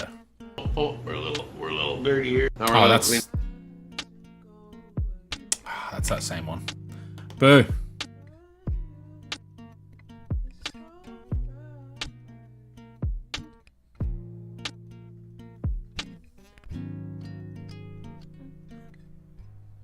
To support the truckers is simply... This is ridiculous. If anything happens, it was not me. It was not any of us. Everyone here is assembling peacefully to support the truckers and simply observe the beautiful movement that is our country trying to come together to rid ourselves and correct the trajectory, the very alarming trajectory that this country is on. He can't even frame his camera. Gun or rope! Mike! Send the cops! I don't give a fuck! You're a fucking traitor! It's so beautiful. We're armed with muffins and coffee and cigarettes and things like this. So again, this is crazy. Everyone please be on your best behavior. The fake one. I'm John Tory. Gun or rope. Gun or rope. Gun or rope. This is ridiculous. Curious.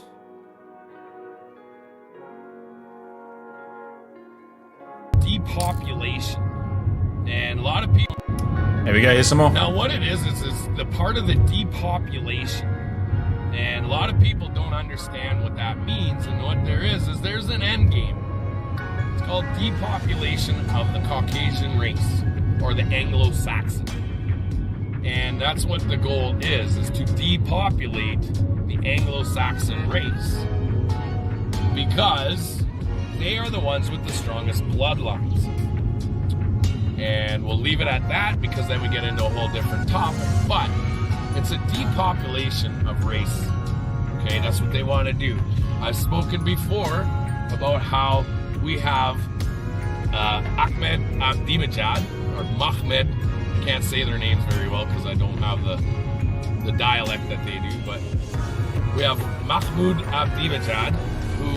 It's funny how when racists talk about people from another race, they get very sensitive about how they do it when they are doing it publicly, to make sure that they fulfill their role in civility politics and ensuring they don't say anything implicitly negative, apart from the whole, the strongest bloodlines are the Anglo-Saxons.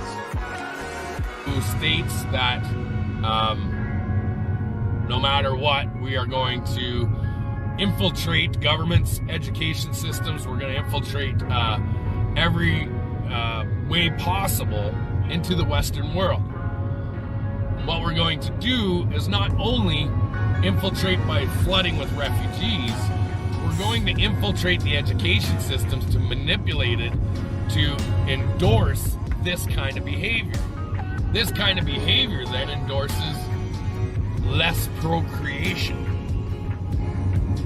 All right, so the less procreation, I think one of the biggest predictors of fertility rates is education, not race. So if procreation is the goal, and again, this is still wrong, but the beef should be with education, not with other races. That's a weird line to draw, procreation, the less white people, or Anglo-Saxon. Let's say Anglo-Saxon, because when I say white, all the Antifa guys call up the Antifa race card.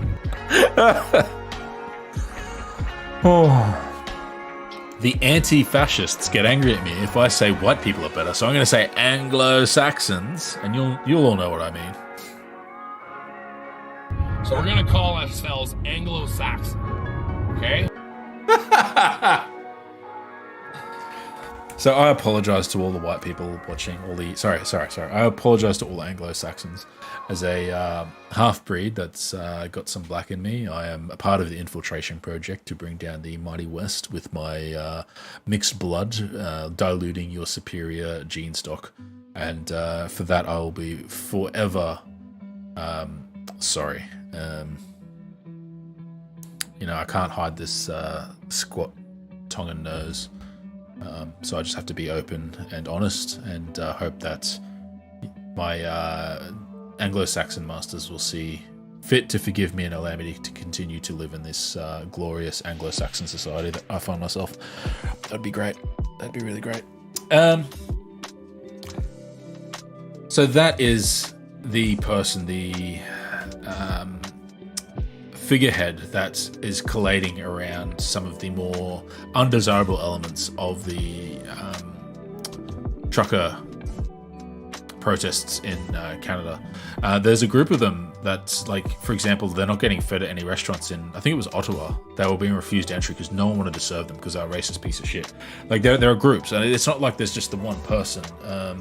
Let's see if I can find a picture.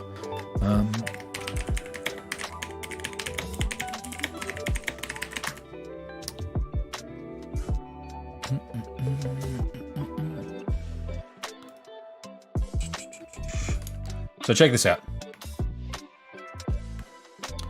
So this is news, right? Again, the news that's not being reported on. So let's recap, right? Tucker Carlson has been sympathetic to the trucker protests, and so has Russell Brand, many others, but let's focus on those two for now. Particularly Tucker Carlson, who reported it as a news story and him being an anchor, you would think that part of that mandate would be to give a fair and balanced review. And you'd think part of that would be discussing the distasteful parts of that protest, whether or not you find the idea that masks and mandates and stuff being an infringement on freedom. I mean, we can agree to disagree on that, but I think I find it harder to agree to disagree on whether or not you should include that there are elements of racism and anti-Semitism that are, become a prominent, if still minority, part of those acts. Leaving that out in reporting, in discussing and highlighting the noble, beautiful cause. I mean, many times people have described this as a beautiful coming together of people. Ironically, that person that was being interviewed by Tucker Carlson, pointing out the involvement of indigenous tribes, and to not point out the anti-Semitism and the white supremacy that is happening is frankly obscene. So here we look. A hotline for people to report hate incidents is being set up in Ottawa as the Canadian capital grapples with ongoing protests over COVID-19 mandates that police say have led to reports of threatening, illegal, and intimidating behaviour by the demonstrators, rattling downtown residents and workers.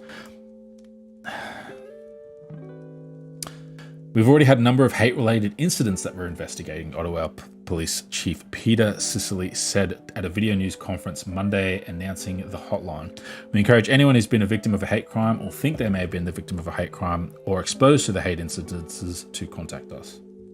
The hotline, which is expected to be active within 24 hours, will field reports of criminal activity, threats, assaults, and hate-related crimes. Imagine a protest that has necessitated, through its inclusion and acceptance of white supremacy, far-right radical anti-Semites, through accepting them in their ranks, leads to the necessity of a 24-hour helpline to help deal with the numerous reports of hate crimes, hate-related incidences and violence. Like, isn't that insane?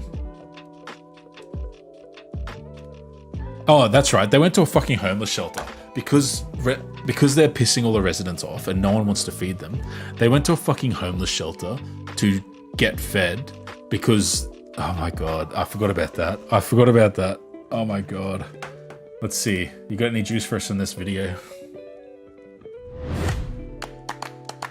You got an ad for us. Fantastic. Excellent. Why are you giving me an ad? That's really not poggers. I can't even skip it. It's alright. Turn the volume up at least. It's even an obnoxiously long ad. I don't even know what Z-Touch is. I mean, maybe I should have listened to the ad and I'd know. So-called Freedom Convoy are imposing a lockdown of their own. Ottawa, the country's capital, gridlocked. For days now, hundreds of rigs and cars lining city streets, with protesters camped out in front of Parliament and beyond. With passion and anger, they are demanding vaccine and mask mandates be dropped and life return to pre-pandemic normal. They say they're not budging. I remember when climate protests were really affecting the day-to-day work in Brisbane City, and our progressive liberal's the wrong word for Australian. Our progressive Labor government introduced laws to make it harder to protest in that manner. Curious. Until that happens. I'm staying. I'm not leaving until the mandates are gone. This convoy is all about freedom. It's not only with the truck drivers, it's actually for every single person. You, me, buddy down the road, it doesn't matter. Literally not the buddy down the road, because you're blocking the roads in his town. So your free choice. This started as a cross-country truckers' protest by those against vaccine mandates imposed in January in both Canada and by the Biden administration. But it gained a following from a vocal minority of Canadians fed up with COVID restrictions. We should not be mandated to take vaccines. There was a censored sign. With COVID restrictions. I mean, it's not like they're censoring every sign. Why are they censoring that one? We should not be mandated to take vaccines. Any medical vaccine, whatever it should be, a personal choice. That kind of sentiment gave way to this standoff now in Ottawa. There's a small minority that feel that they can, shut down a city or try to take over a government. It's just a bit bizarre, to put it mildly. While police said protests have been largely peaceful, there have been a handful of disturbing displays of hate symbols, incidents of vandalism, and harassment. Get out of here! Whoops. Whoops. Accidentally brought the swastika out. Maybe shouldn't have done that. We don't want you here. People stomping on the nation's war memorial, reports of retail workers and residents being harassed, even at a soup kitchen. Ottawa police say they are investigating the incidents. Mr. Justin Trudeau says he's shocked and disgusted. I want to be very clear. We are not intimidated by those who hurl insults and abuse at small business workers. He's got nice hair. And steal food from the homeless. We won't give in to those who fly racist flags. We won't cave to those who engage in vandalism or dishonor the memory of our veterans. Jake, this is not the... Amazing when I think about who I've seen criticize that statement, given what we know about the content of the protests being criticized there. So curious, very curious, but yeah, I think that's a stream. It's quarter to 10. I'm gonna be up at like 6, and I'm like 1 hour away from watching a live stream that I'm probably gonna watch while I'm on Twitch as well.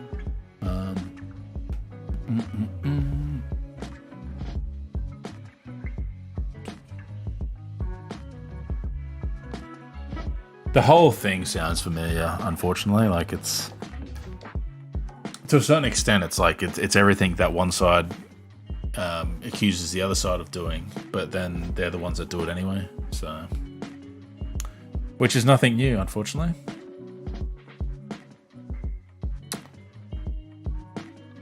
But yeah, so I am going to, I think, end the stream there. Thanks for hanging out, everyone. Much appreciated.